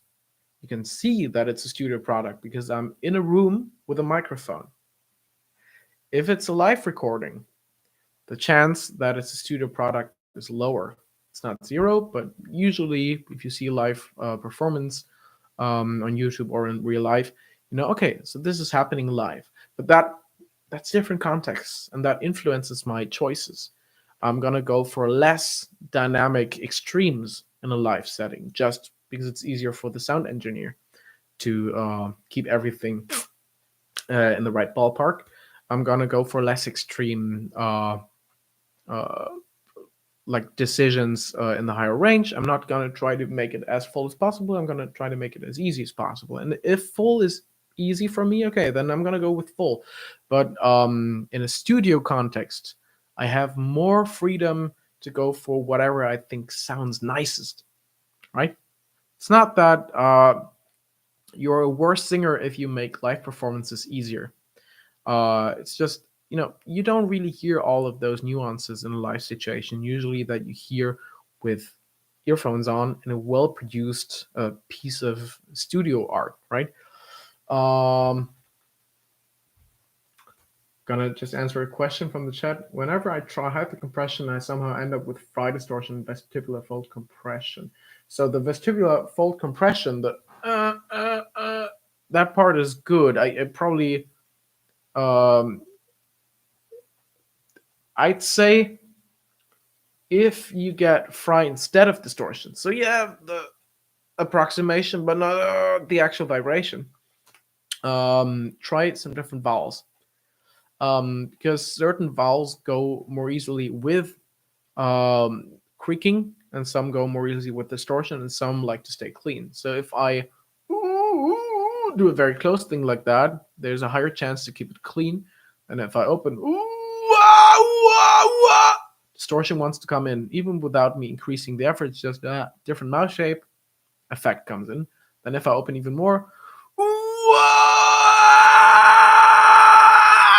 the sound gets dirtier and dirtier. I get more creaking. Doesn't mean I cannot get creaking on more closed syllables. I could do a full scream with distortion and creaking on a hum. But that usually requires more effort. So experiment with vowel shapes and also experiment with effort. Can you make your hypercompression easier? Can you make it clean? I know you're not searching for a clean hypercompression, but can you make it clean?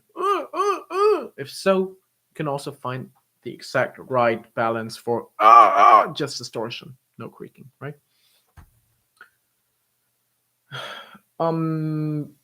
Is Grace the most difficult song you have covered?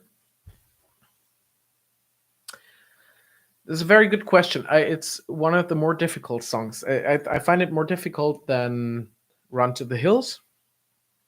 I also find it more difficult than Man in the Box, but then I made Man in the Box easier for myself by using hypercompressed distortion for the highest range. So it always depends on what exactly mean. Is the song hard, or is the version I came up with hard to sing, or is it hard for me, or hard for other people but easy for me, right? I think the Lorna Shore thing that we're going to talk about in a minute is a bit harder for me personally uh, to replicate than the Grace, because Grace, I'm a huge Jeff Buckley fan. That's kind of the style I make most of my own music in, right? I'm not much of a metal guy, actually. I had my metal phase. I listen to it. If something interesting comes out, I have to listen to it on a daily basis in lesson context, and I like it. But it's like if I write songs, usually it's gonna be sad boy indie stuff, like Jeff Buckley. There's a moon asking to stay long enough for the clouds to fly me away. So these little nuances, I can usually replicate them relatively well, even in the mornings, even when I'm a bit tired, even when I've done other stuff before. Um, but then the stuff that I don't do as often, it might not be uh, objectively as hard, even though I think it's impossible to really come up with an objective scale for that. But then for me to find those precise sweet spots, because I know what I'm looking for, I have good ears, and I can say, okay, this is not it yet. But then to actually match what comes out of my mouth with my expectation of what it's supposed to sound like. That's pretty hard and stuff that you don't spend as much time with, right? We're going to talk more about the Lorna Shore thing later. Let's listen to the next one, which is actually the first, like, screaming thing. No, it's actually the second, but it's the first fry screaming thing, namely Rational Gaze by Meshuggah.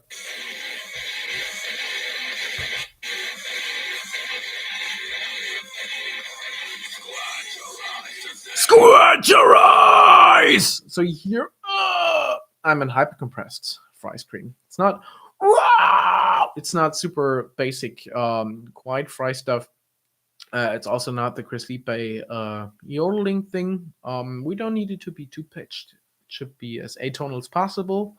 And if there's a bit of pitch in there, squint your eyes to see! Oh, no. It should be irrelevant, basically. So I'm not trying to be melodic with it. It's not like, squint your eyes to see clearly! It's not that, right? But it's da da da da da da da da da. You focus more on the rhythm. Meshuggah's music is very rhythmical, as you know, right? This is not even the most mind-blowing polyrhythm, polymeter, whatever song. But the overall style of Jens Kidman's vocals is more rhythm, phrasing driven. He doesn't make a lot of adjustments to his shapes, so it's all very mid. Scratch your eyes to say clearly, blur reality. He's kind of going to the E at the end of the syllable to indicate it's actually an evil reality, right? But it's a diphthong. He starts on open reality.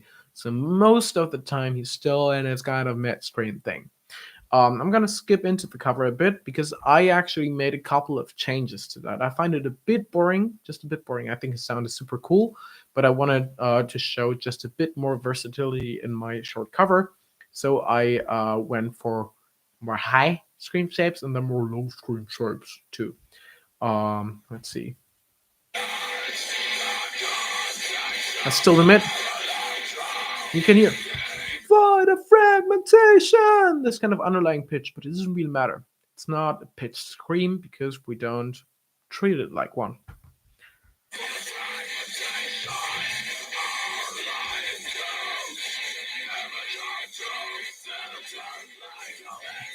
What more can I say? It's a bit on the pushy side, so I'm not going for our light and toast image of drop for the most efficient version of it. I'm going for our light and toast. I'm exaggerating a bit. It's not as rumbly, but oops, something happened. But I think the stream is still on. Yeah, my computer just did a weird thing.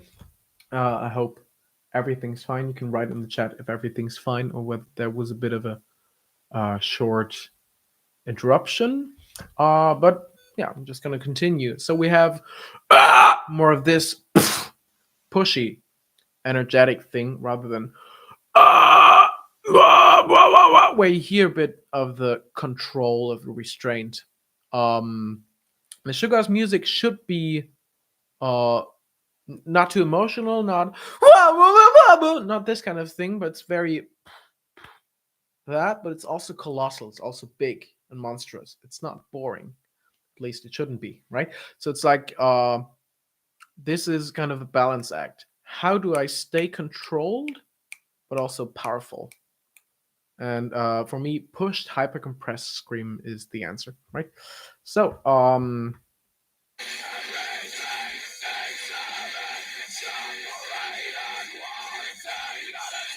And now I'm gonna go from mid scream to slightly higher.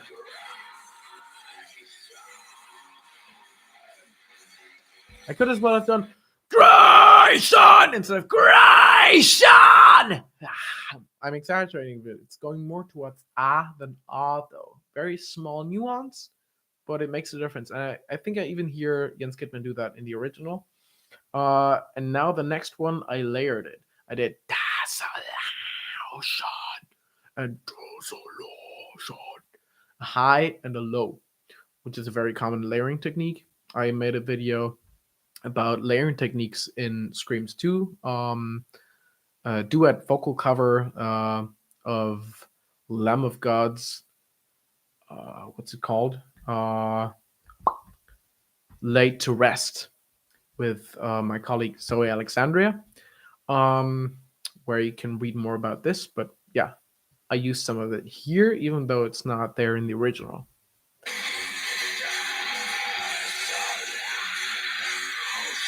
Oh, actually, the layering is only coming in now. So we have higher mid, this really guttural thing.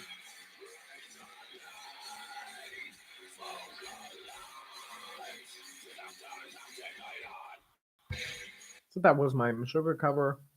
The rest of the song is basically the same in the original, and like all over Meshuggah's discography almost. With these short covers, because someone asked this, why do you only make short covers of some of these songs? Do you not like them enough? No, I actually like all of those songs. I could have picked much more famous or like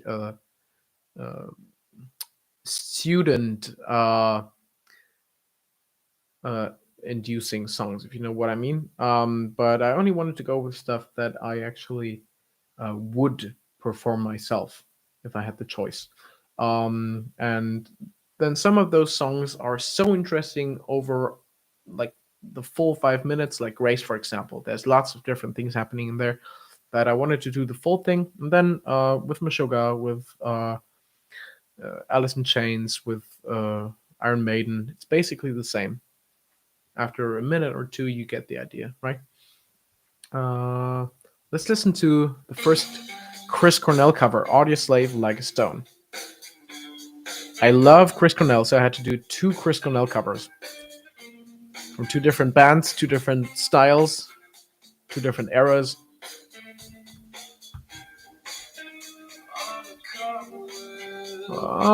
It's very tired. That's the most important thing about this thing. What's your very first impression of my expression? On a cobweb afternoon, and that influences everything else. It influences my vowel shapes. Afternoon. Oh, I could point out that this is going the overdrive vowel direction, but it's not important. It's just about being lazy and tired. I get a bit of creaking in the onsets. My vibrato is kind of loose if it comes in at all, right? And then, if we listen on,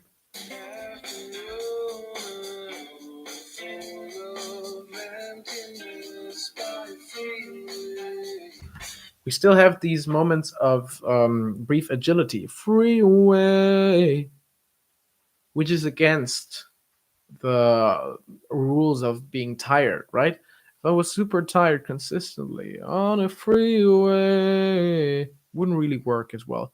Freeway. So I'm briefly awake, which is a very, very nice layering of expressions in not just this song, but very typically Chris Cornell, where he has several complex emotions layered. An overall kind of like envelope, and then several messages in the letter.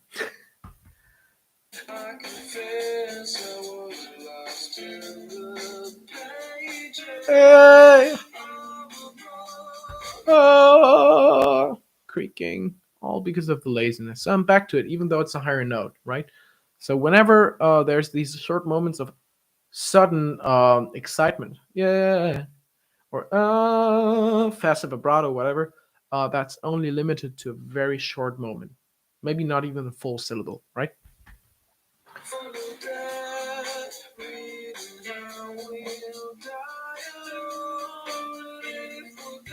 Dialogue. Suddenly I use a more open mouth shape, but I don't want to make it too obvious that this is not part of the tired, lazy recipe anymore.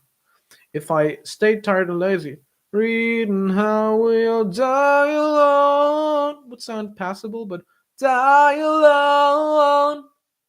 There's more nuance that I get if I switch open and closed, more excited, more lazy, right?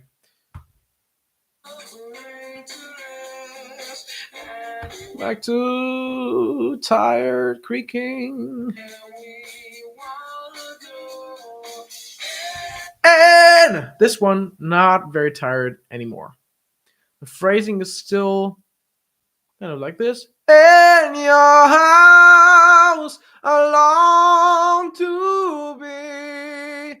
Not to in your house. It's not that. But overall, my energy level is much higher. So it's kind of like you were in bed and you get out of bed and you're still kind of slow, but it's more energetic. It's more standing up, which fits the change in music in general, because this is the chorus. Reduced metallic, by the way. In your house, along. And then I sometimes use the same nasality that I talked about before. Long. Hear a bit of a change. If I don't have nasality, long sounds a bit dull. Or long. Well, it sounds fine with overdrive, but in your house, I long to be. A bit boring maybe if I do every syllable like that. So I like to have a bit of variation, and he does too, I think. In your house I long to be. Right? So every different vowel gets some extra thing. It might not just be the articulation of more open or closed. It might be more nasality, more vibrato. Right? So very small nuances that make it interesting. Also a bit of distortion. Right?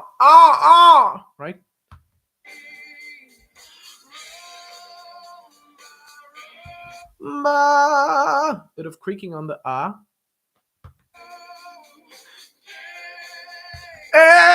And then distortion again on the high note. So I'm trying to make my distortion and my creaking sound very similar. I'm trying to not have it be opposing effects, like one has extra energy and one is less energy.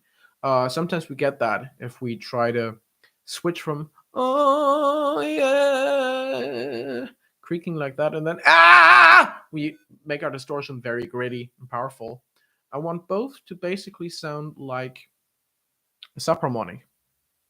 It's not too important that it's exactly the octave, but that's one way of making both sound very similar. So I'm going for this one. Waiting for the subharmonic to come. It doesn't want to come in the projected creaking right now. So I'm going to demonstrate it a bit quieter and a bit lower. What do you hear here? God, have a bad creaking day. What do you hear there is an octave. Right? And now if I do distortion, I can get that same octave. The intensity is a bit higher, but overall the sound is not too different. So if I do roam by roam patiently, and now I had distortion on patient and then creaking on lay, right? It's more similar. Almost sounds like I have the same kind of rasp overall of the chorus, but actually for me that's two different effects and two different actions, right? And it allows for different intensities within that kind of sound.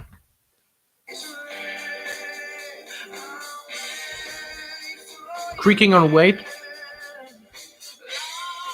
distortion on la.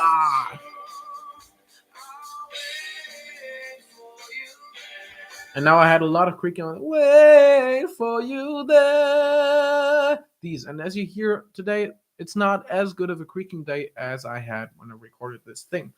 So again, you work with what you have on that day. If you know exactly what you want, you have to wait for when you have what you want, right? So that I think also relates to one of the questions that I think Manuel had earlier in the chat, where it's like, okay, with a hard song like, for example, "Show Must Go On" by Queen, or basically everything by Chris Cornell, right? It's not too easy either. With hard songs like these, how do you avoid getting tense? How do you avoid tiring out more quickly than you have to? Uh, and I'd say be clear about your choices. Either you go for the easy thing, or you go for the thing that sounds best, but then that doesn't work in every context, or you go for like a very specific thing, like the "I want creaking on every single syllable, but usually it doesn't come on every single syllable, which you can hear if I talk with creaking. It comes in about like every third syllable." So you might have a better day where you have it almost all the time, and you have days where it doesn't really happen at all. So do you not sing on those days? Your decision. Either you just work with what you have, or you're not satisfied with that, so you cannot do it always. Of course, you can learn to have it more and more reliable. As I have it on like every third syllable right now, and I know that it's creaking and not just some other weird effect, right? And I teach it, and it's enough for teaching that. But if I was a beatboxer who wants like whoa, whoa, whoa, whoa, whoa, whoa, whoa, whoa, whoa, these subharmonic bass things, I would need it much more reliably, even than I need it as a voice teacher of vocal effects. So what these beatboxers do is they practice it every day for very long. They don't practice 20 different things necessarily. They practice one until they're very good, and then they might practice the next one. And usually beatboxers are crazy. They have all these different sounds. But they know very well which ones they want to practice. They don't just fool around with like 200 different sounds and then, oh, I once did this one. This was really nice. Let's try if I get it. Oh no, I didn't get it. Why didn't I get it? No, if they need whoa, whoa, whoa, whoa, whoa, whoa, whoa, this thing, which as you hear, I don't even get it reliably. They practice as long as they need to in order to get it reliably. And if it's not reliable at the end, then it's not ready for a live performance, right? Yeah, modern beatboxing is insane. And it's funny. I mentioned just the topic of beatboxing in the last video of my first series, like the Rough Vocal Effects 101, episode 7, where I was like, there's other things you could define as vocal effects than just the CVT plus a couple of Tony variations ones that I mentioned. And I mentioned this kind of, let's see if I get it.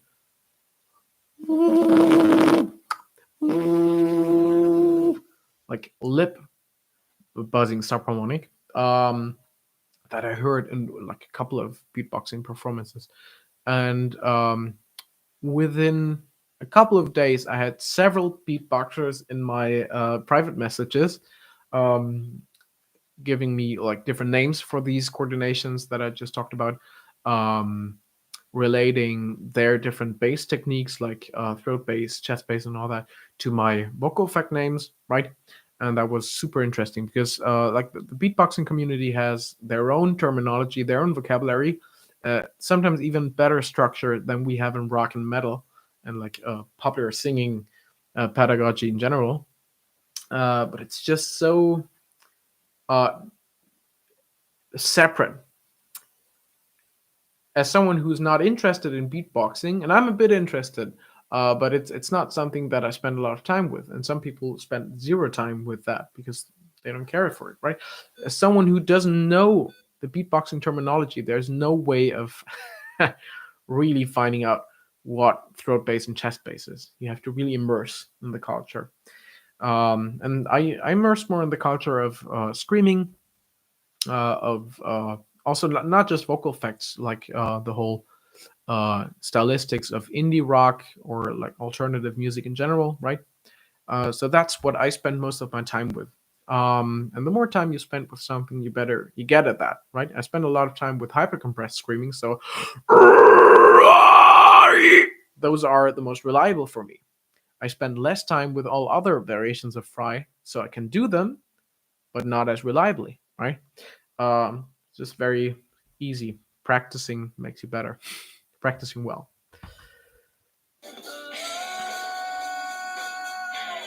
Yeah, nice projected creaking on the last note here. Mariko has to go, but she's writing. But you're making me want to get back into covers and try more stuff with my voice again. Been a bit lazy lately. Thank you so much. And if you want to replay later, or if you have to go, this one's gonna stay online, and maybe if certain chapters are super interesting to people, if I find out several students talk about a certain topic, then I might also edit that part out and post it as a video.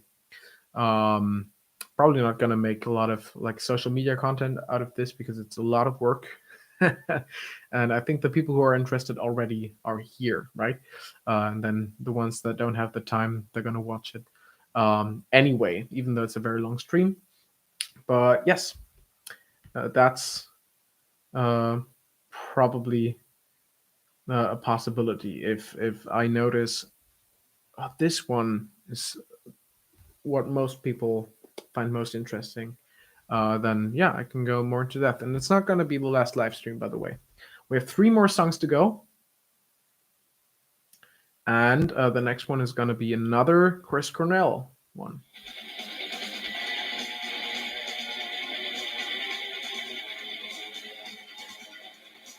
Before I start analyzing, I'm going to answer some questions.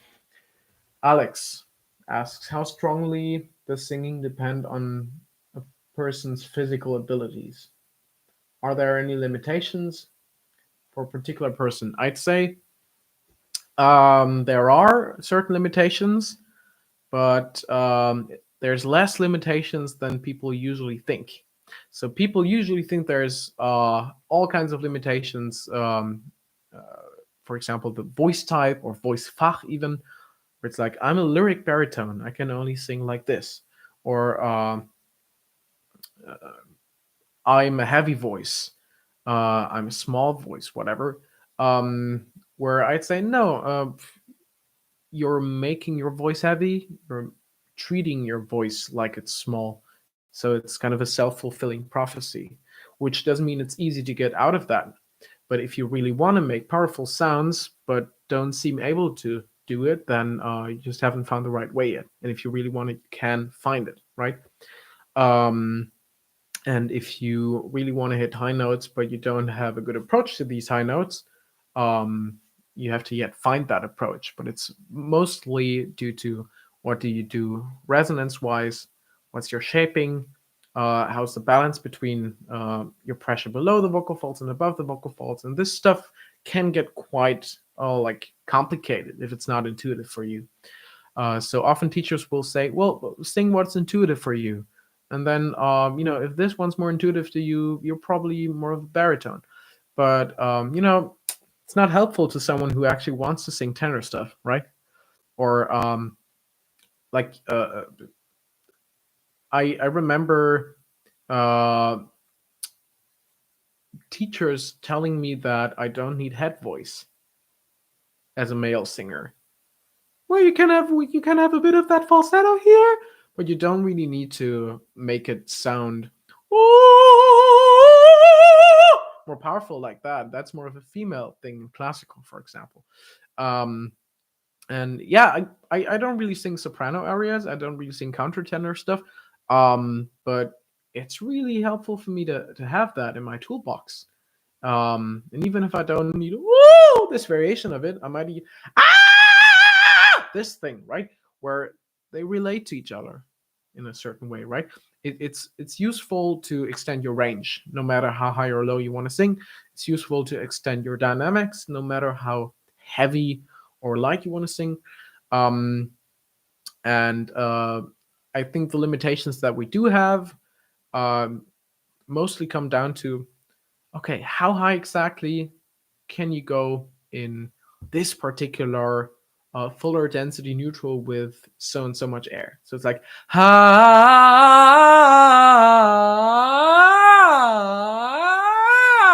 When does it turn over into falsetto? If you make a very specific context where it has no other choice.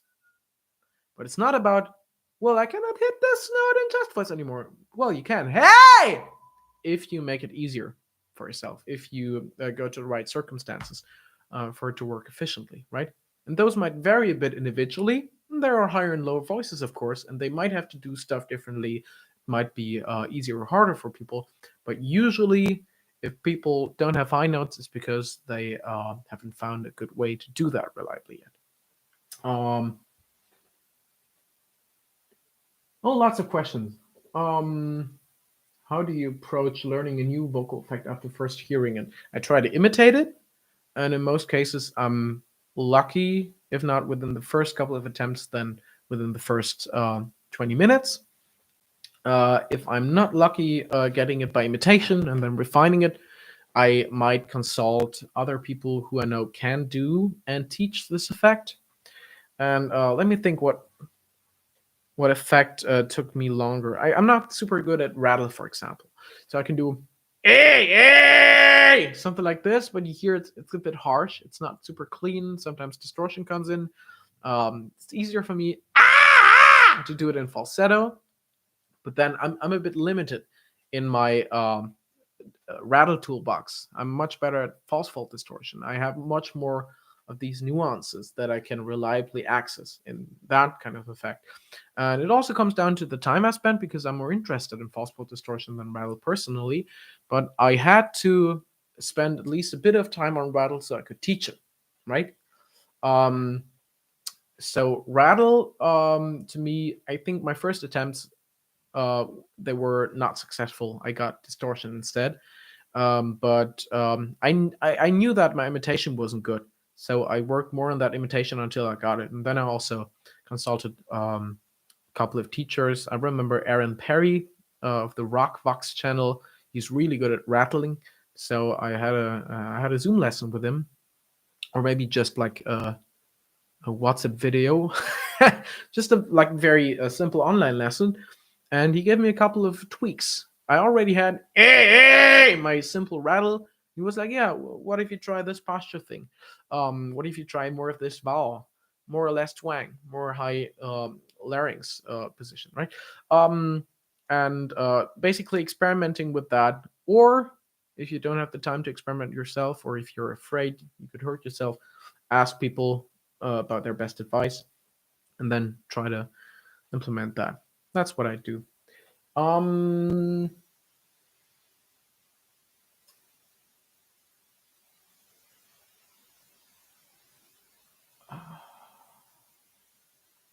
at one point in my life, I realized that almost everyone can learn almost everything. Yeah, that's my philosophy. I have that on my website. It doesn't mean everyone has to learn everything at all. But it means if you really want to learn something and it's hard, then you have to make the decision: do I want to invest the hard work? Um, and then you can always reevaluate. If you search for a certain sound for a year, but you don't find it, you get less motivated. Nobody's pressurizing you to do it, right? Um, you always have to reevaluate how important is this to me? Um, and if it's more important for you to just sing and make music without thinking too much, uh, use the stuff that is already there. But then if you look for a certain thing and you know you're never going to be fully satisfied unless you can do that specific variation of fry cream, then invest the time.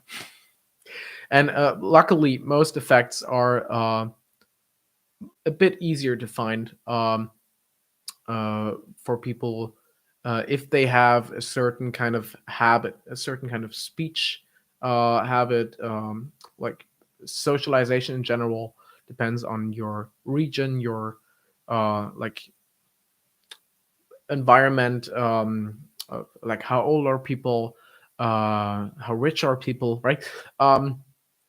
That usually leads to certain effects being more intuitive. And if those happen to be part of your interest, um, then use those. It's going to be easiest. For me, only sticking to the effects that I'm good at, that are intuitive and easy for me, is no option. I have to be able to do all at least decently. And if I find a new effect, or if I find a new variation, like, oh, this particular whistle scream, then I practice until I can do it a couple of times. And I might lose it if I don't invest the time regularly, but I know how to do it if I got it once or like twice or like a dozen times. The more often I get it, the more I know, right? Do I record my attempts and listen back? Yes, sometimes. Um, Not always, but I recommend doing that at least every once in a while to make sure you don't have a mismatch between what you think you're doing and what you're actually doing. Uh, Jay Irving asks, if you're teaching somebody who hasn't attempted effects yet, which one is the best to start with? It's really individual. I usually start with creaking because that is very, very like an everyday experience. I talked a lot today. I talked for over 2 hours now. So my voice is getting a bit tired just from speaking, and I get a bit of creaking sometimes in my voice like that. So that's an everyday experience that, like, everyone who's had long phone calls will notice that, right? Um, I'll also attempt distortion with a lot of people. Um, and then usually, if people are good at distortion, they're not too good at rattle. But if people are not good at distortion, there's a chance they might instead get a rattle accidentally. And then we're like, oh, well, that's another effect. Nice too. Um, Growl, like everything that's based on the Kermit voice, is kind of like a 50-50 thing for people. Some people find it intuitive and then they have an easy time doing growl, and some people don't seem to find it at all. Doesn't mean they cannot find it ever, but again, the question is, do I really need this? Am I really interested in the Louis Armstrong kind of sound, or is it just a nice party trick? If it's just a nice party trick, maybe spend your time on something else, right? uh Do you notice you make sacrifices in the extremes of your vocal range or in the extremes of your technique when you condition yourself to spend a lot of time around your bridge? It depends on the song. I don't know if you've watched the whole stream so far, but I've said uh, stuff that relates to this about a couple of the covers we already listened to, where um, in, for example, the Foreigner song Cold as Ice, I will make stuff harder than what would be the most easy option for me, in order to make it sound cooler. In the Queen song, I might make stuff a bit easier in certain contexts, but then still go for a harder version in other specific parts. And then with the Alice in Chains song, I went for the easiest option for me, which actually happened to be a huge change to the technique compared to the original. So it really depends on how hard exactly it is for me, how motivated I am to invest a lot of brain power, or how much I instead want to focus on expression. If I want to be more intuitive and less in my head with a song, then I make it easy for myself. Then I go to a place where I can just express without being afraid that I might hurt myself, right? Mm, yeah, I think that's all questions so far. If I didn't catch your question, just rewrite it in the chat. I'm gonna analyze Jesus Christ pose now.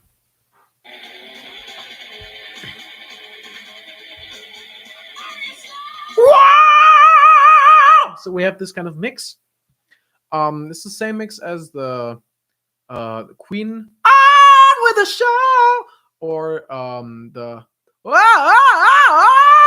kind of Jeff Buckley one, but now my color is darker. I have this kind of very small mouth. The tongue tip is a bit retracted. It's kind of got this grunge jarl thing to it, right? And I also have distortion and creaking in there. So that slight noise that you hear in the sound, that is creaking, and then I add my false falls. Wow! Now you stare at me! And then on the way downward, May! I go to fuller voice. So that's for me a very specific flip from mix to belt. And it's got a volume difference. The mix is much quieter, even though it's a higher note. So in a live situation, I do this. I just stare at me in your Jesus Christ pose, down, like this. And in a studio situation, compression will do that job for me, right? Let's listen on. By the way, the grit that you hear cry on the lower note is just distortion, twangy distortion. No creaking there, just in the mix. You can hear this instability, almost the yodeling thing. That is more likely to happen in the mix, and I can use that for myself to get a very light creaking to mix in with my distortion for a more noisy, raspy sound.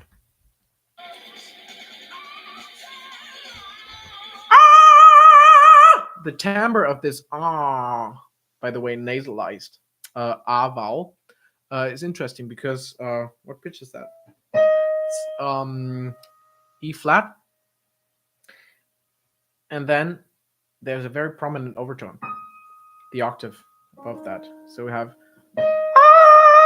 as my underlying pitch, then I have a bit of distortion, maybe first subharmonic, then I have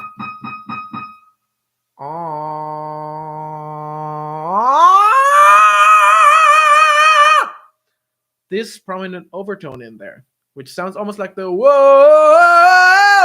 like the yelly timbre of my overdrive. But I'm not in overdrive anymore. I thinned out more towards mix, but I keep the same timbre, which is quite tricky with the small mouth shape. But doesn't really matter how exactly you arrive there. The effect is the most important thing. Namely, basically, it's the fullest possible sound, the most like unison, a parallel octave thing you can achieve. And I'm not listening to the octave subharmonics. I might not even be aware of some of the octave overtones when I just sing. But this is a nice detail that I was aware of when I practiced this, and that I try to replicate from that point on. Where it's like, oh cool, I can get that nice pingy overtone on that vowel with a bit of nasality. And then if I have the right kind of creaking distortion underneath, it's almost like E flat, E flat, E flat, E flat, in stacks. So now that's my ideal for this part, and I try to access it as much as possible. And if I don't get it, if I just get some weird other variation, then that's fine too. But yeah, those are nuances that I also love about Chris Cornell, because he spent a lot of time up in this kind of mix range, especially in the early Soundgarden days. And he also went for not just some mix, arms held out like far beyond the wheel, na, na, na, but each syllable has something interesting about it. And yeah, that's what I tried to do justice here.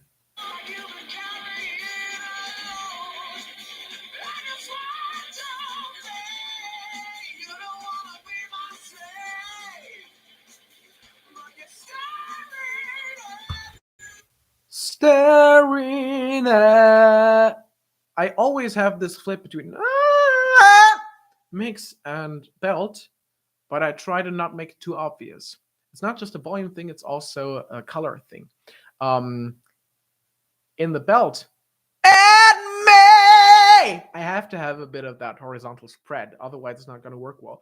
It's going to be pushy.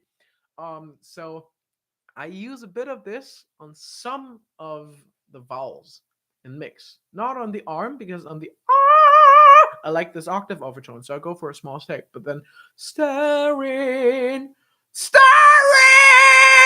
I already go for a wider shape because that's more similar to the chest voice. So it's less of a less of a character change between those, where it's like, oh, two different people singing now, right? Manuel asks, how do you get your really high mix sound so loud and powerful? It's not loud. That's the point. It's not too super quiet. It's not whisper volume, but star. It's like star. It's like a nice, well closed falsetto. And it's actually hard making much quieter sounds up there. Star. Okay, this one's quieter. Star with breath also. But like for most people, if you ask a beginner on the street, can you hit this note? They're gonna do a star, or whatever.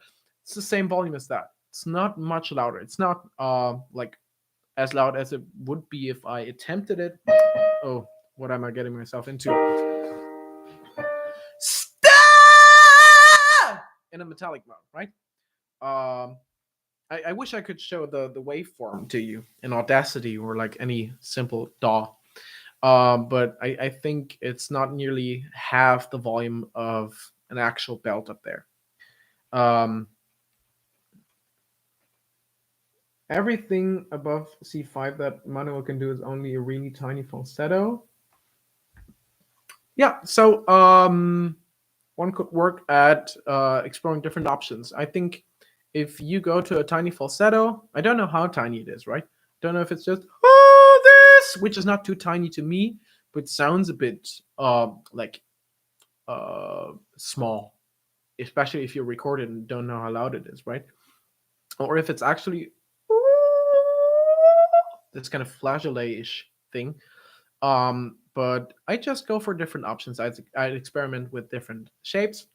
If you do that, which it's easier in the speech range because you're not trying to hit notes. But if you manage to hit the note with that, it's not going to be as small. Or if you do it with a very low larynx, it's not going to be as small either, right?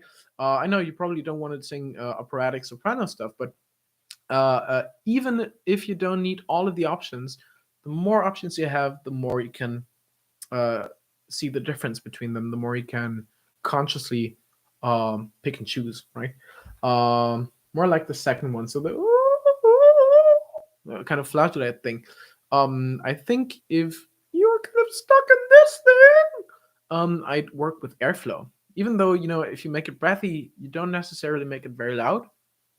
But that's the most obvious thing to me about this thing. That's a bit tight, a bit like that. It's not bad to be tight, but if we ignore that, then it's not really gonna get much bigger. What I do is find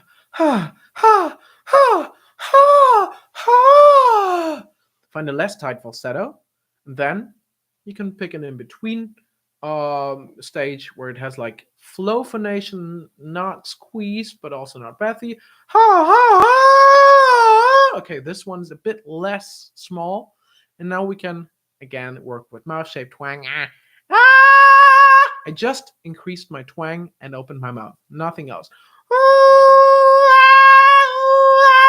Almost twice the volume there, right? And then mixing and belting up in that range is a different story.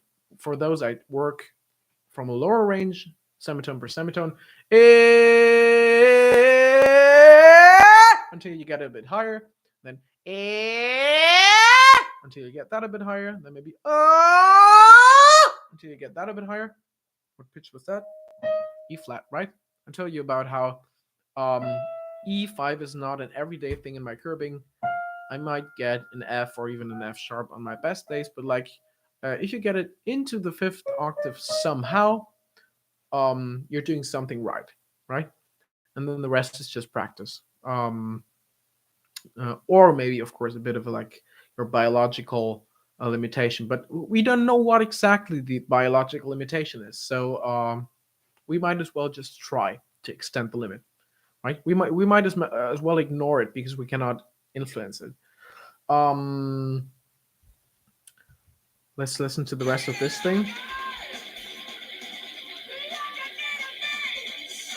So the tricky part about this, like I need to be saved, where stay up there, is articulation.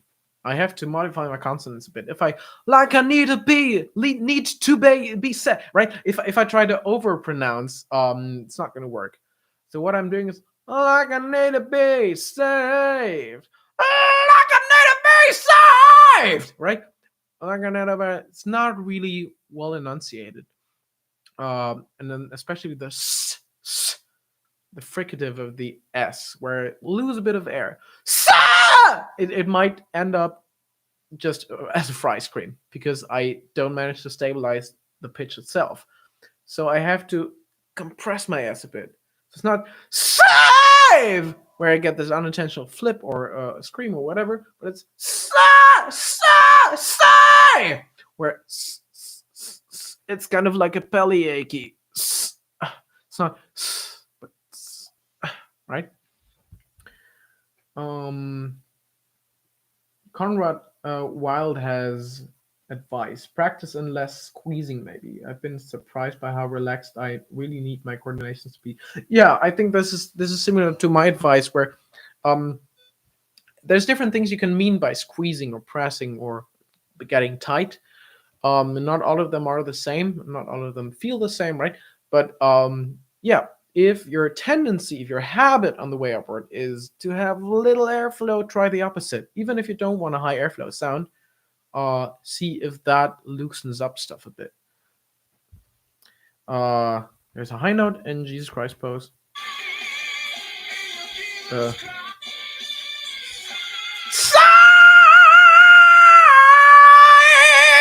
This one, right?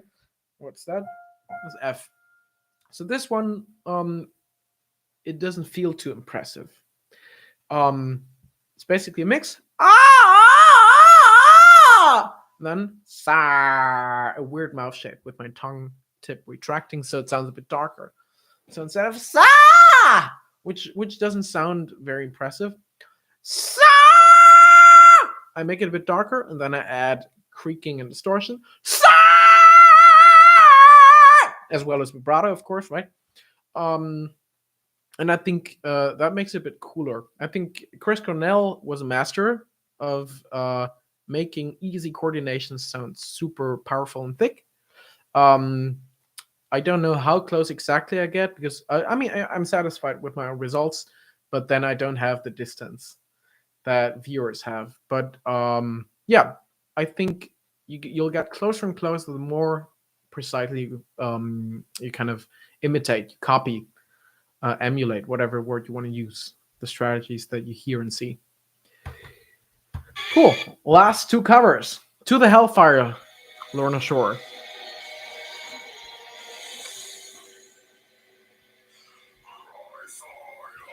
My final breath. So that one's hypercompressed fry scream. My posture is not too irrelevant there. Right now, I did it in my normal sitting thing. The sound gets even more compressed if I do a bit more of this.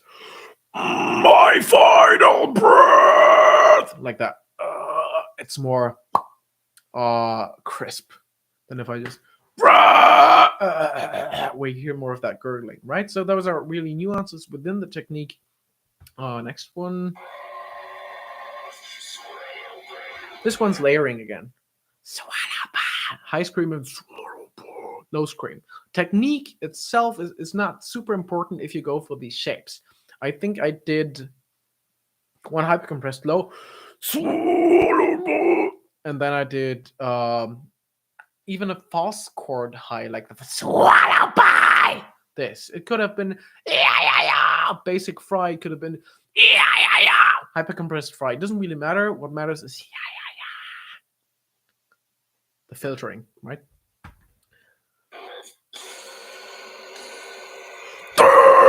Hypercompressed. And now we're getting into tongue shape. The low stuff that you heard so far, it has this tongue tip thing that I already mentioned for Meshuggah, I think, and also for the Chris Cornell Jarl kind of thing. Wow! Yeah. So that just darkens. But now when I go for these as you pass through the fucking gates, that's a tunnel throat. So that's my tongue tip sticking against my bottom teeth, and then there's variation to whether this closes or is open, whether it's symmetrical or asymmetrical, how open my mouth is versus right. And Will Ramos is a beast at that, obviously. I'm basically just copying here. Also, I listened to the studio version. I listened to live versions. I saw his one take run through studio live thing, and I picked and chose from like the parts that make most sense to me. Right. So it's not exactly what he did, but I think it's like 80% of his decisions that I just stole. Oh, this one's a false chord scream. So I could have gone in my hypercompressed fry, but I already did that like 3 times. So now I wanted variation. And for a low, I think the false chord gives me more possibilities, more rumbling. Fry scream with tunnel.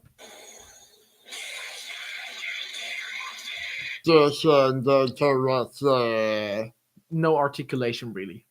The only way to figure out what the lyrics are is to ask Google.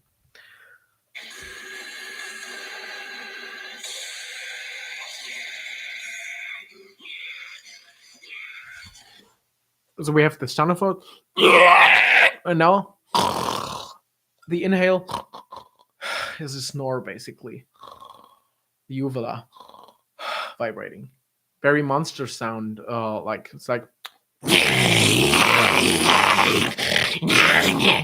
it's not really something that you get from trying to make screams sound brutal or good. It's something that you get from fooling around with weird, silly sounds, and then you're like, okay, this one's probably going to be the most disturbing thing I can do in this part of the song. So it gets it becomes a musical artistic decision again, but don't always have the power or beauty or whatever effect of your artistic decision in mind.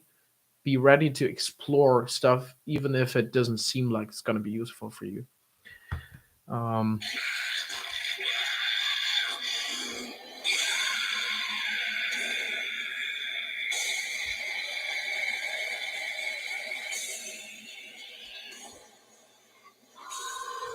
So we have this pig squeal-ish thing. It's not a full pig squeal because I'm not doing the tongue thing, but I'm just doing normal E vowel. But in the context, it still works because we don't get melody. So our brain has to focus on different things, on resonances, to get a sense of higher versus lower pitches. And if I suddenly get this squeaky whistle in there, so to say, our brains are going to pick up on that. And then last note was just the most brutal hypercompressed low I could get. Answering some questions. It's funny to see how you lift and hunch your shoulders on the lows like that, because all the metal guys at shows I do sound at do that on lows too. Yes, it is the metal dude guttural posture, specifically also for this technique. So if people are doing hypercompressed lows, you're gonna see this stuff. For false chord, it can help too, but it's not as necessary. False chord naturally has more low frequencies in it. It has more rumbling. There's more stuff to boost in that range, right? So it's like you can be relatively flexible With hypercompressed stuff, not as much. And I talk about that more in depth in my Rough Vocal Effects 101 episode 3, I think. Do you have recommendations for gaining familiarity with the CVT terminology? I have the app, but struggle with figuring out to best apply and internalize the concepts. I think if you have the full app but are confused, I'd ask a teacher, um, either a certified CBT coach or someone else who knows the terminology well. I'm not a certified CBT coach, by the way. I just have read the book, I've read the app, I've consulted lots of CBT people, I've read their studies.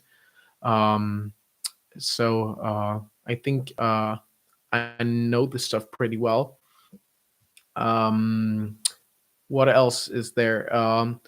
Colleagues of mine, such as Gregory West and Cornelius Dybdahl, respectively of Studio West and Studio East, um, they have made videos about CBT, which could be more helpful because there's good demonstrations in there. There's a bit of extra context, which you might not find in the app.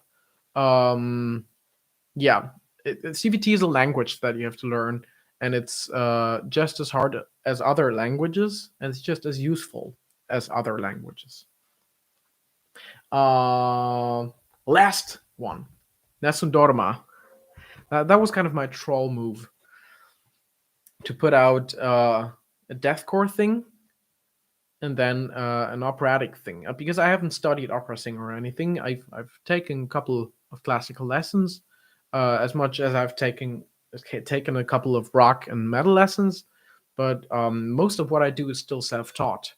I still pick and choose the information that I actually implement in my singing myself. I might consult people, I might imitate people, but this is something basically that I came up with myself, how to sing this aria.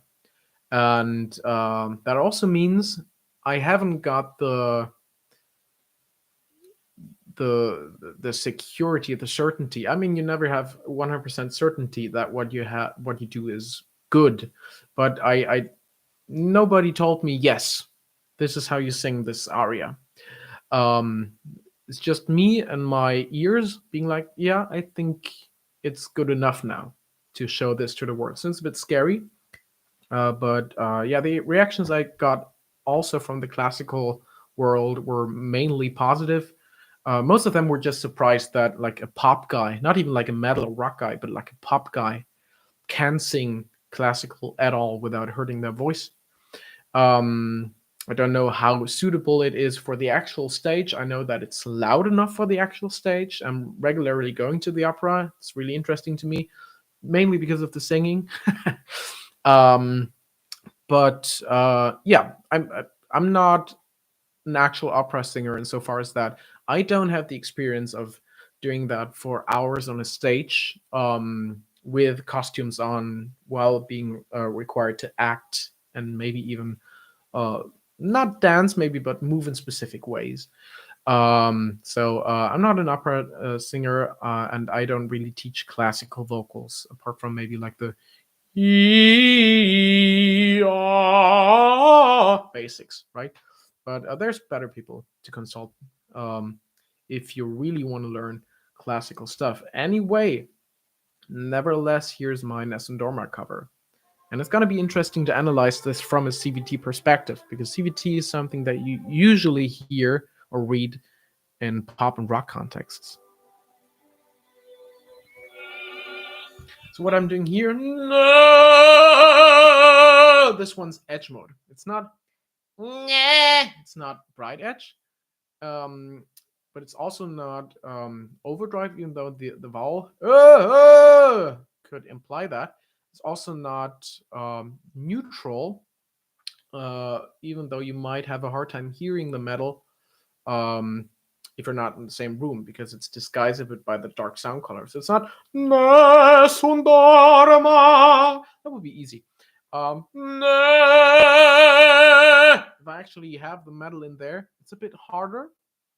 It's just more work, and then less flexibility for the vibrato, the phrasing, agility maybe. There's not a lot of agility stuff in Nessun Dorma, but like That's the hard part about classical singing. Not making the sound big. It might be counterintuitive, but if you have it, you have it. Um, Actually being musical with it, that's hard. Uh,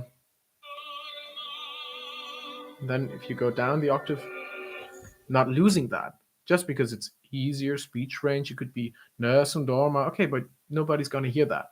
And I'm not doing it on an opera stage, so I could be like, fuck it, Nessun Dorma. I have a microphone, but it's not gonna sound too classical. And I could do this kind of crossover thing where Nessun Dorma, just make it dark, but then I have this really big middle range thing, which is pretty loud. And then Nessun Dorma. You're still gonna notice that there's a difference in intensity. So what I'm trying to do is Nessun Dorma, make it pretty big.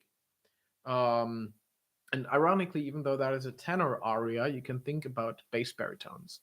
Oh, da da da da da da da. Then you have to search what is the right color, so that it doesn't sound too ridiculous.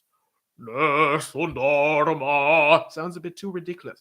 Nessun Dorma, something you might hear on stage, but I find that too weak. So an in between thing would be right, I guess.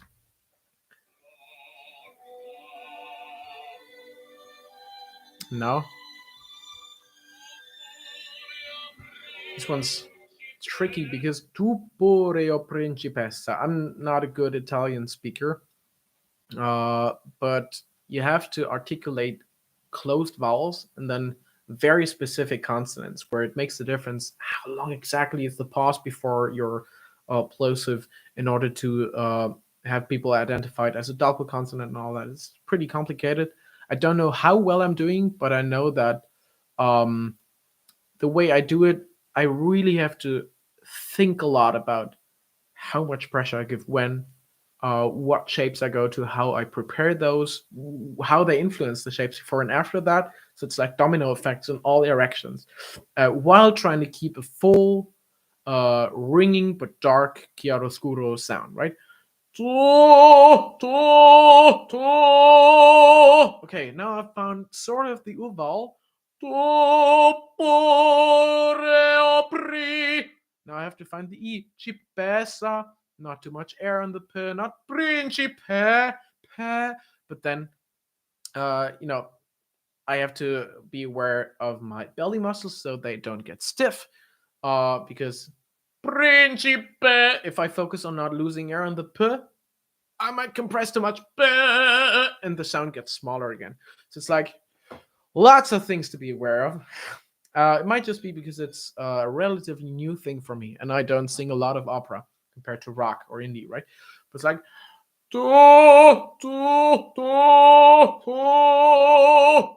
yeah, fifth attempt of my U vowel. Now I'm satisfied.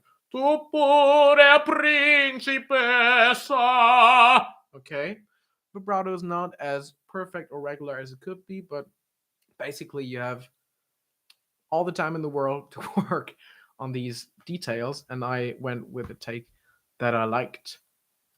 One question: do you find the classical opera stuff more fatiguing or more high risk in terms of the techniques used than the rock stuff? No. I think it's equally hard, but for me it's harder because I don't do it as much. Let's jump a bit further. Still edge, by the way. Even if you hear an overdrive, it's edge mode. Otherwise, I lose the ring. They call it off the voice, even though it's not quiet, but it just doesn't cut through as much anymore because it doesn't have as much of the 3 kilohertz stuff. Let's jump to the end part because I know this is a rock and metal channel. Also, I got to teach in like 10 minutes.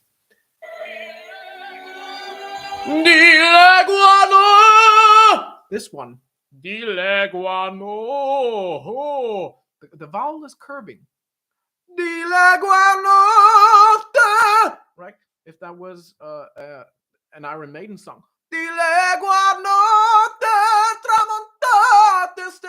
would be relatively easy, but I want it to be edge mode, not curving, because of that ring. So I have to find a posture that makes this possible for me. And you see me making all these adjustments here. Tramontate stelle, tramonta. Then in this range, it's interesting around F sharp. That's usually where tenors are required to start covering. But then on a very powerful note, you might still be able to afford open timbre, an overdrivey kind of shouty thing. It's like either tramontate stelle or tramontate stelle. It's a different expression, and it also influences how much vibrato I have, what my posture is going to be, right? So lots of considerations that go in there that are mainly stylistic, but then have huge implications on the technique. And now, finally, the high note we're all waiting for. It's not even a high C, actually, it's a high B.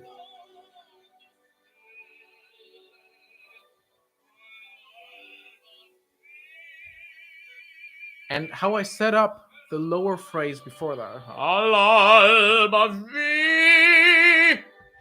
is even more important than what I think in the moment of the high note. If I haven't set up the stuff before that, well, high note's not going to work, or it's going to work in a way that I don't like. It's going to work like something like this. It's too weak, too mixy for me. It doesn't suit the Prince Calaf kind of thing, right? So I'm trying to stay as full as possible here, even on the E vowel. V, not V, but V. E.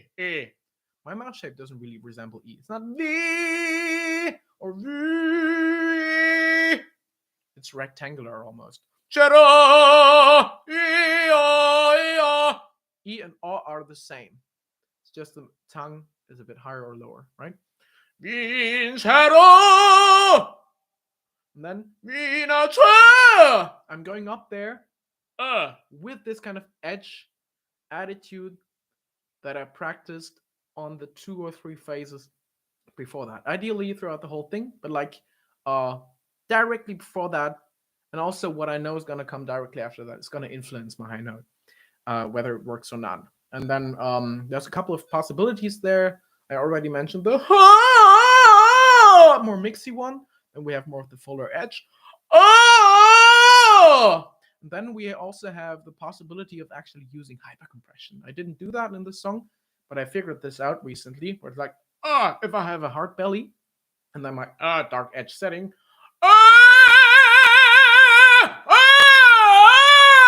that gives me very easy high notes. They're effortful, but so is the full edge approach with the hypercompression.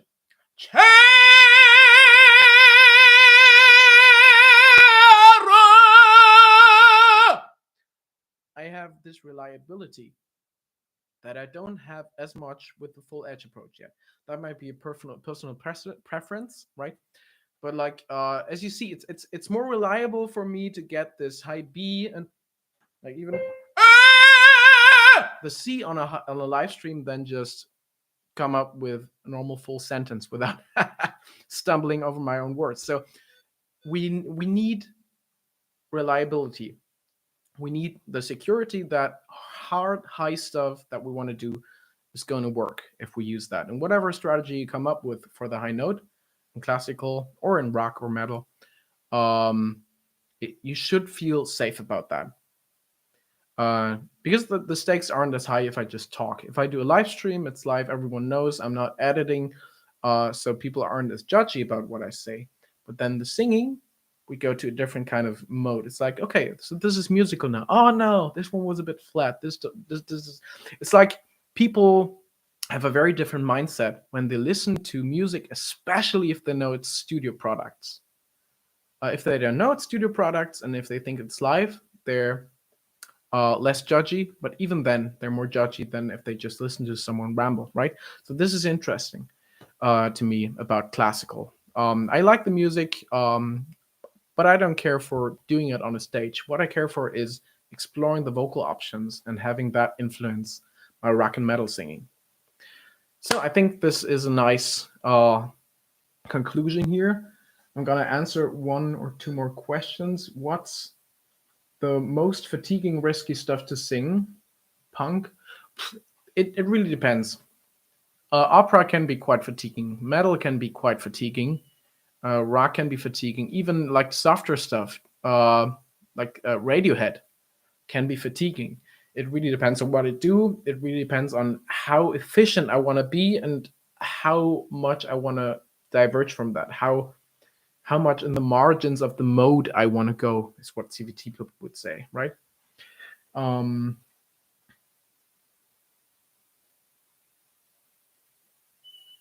oh, the mic auto adjusts the volume. That's interesting because I don't have a setting here that does that. But yeah, it is loud, in fact.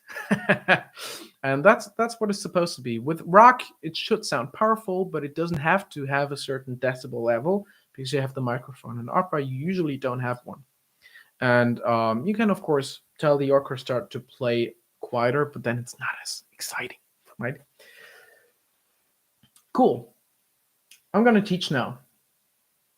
Thank you for being here. That was like 15 people during the stream. That's a pretty cool number of people for my first stream. I hope you were satisfied with my audio and video. The video is a bit weird and green. The audio could be more compressed. But yeah, I'm happy it actually went through without any interruptions. So I'm going to end it now. It's going to stay online. The chat is going to stay online for a couple of minutes, and then it's going to be lost forever. So if you want to screenshot any of these comments, do it now. No reason to do that. Bye. Thank you very much. See you soon for another stream, maybe.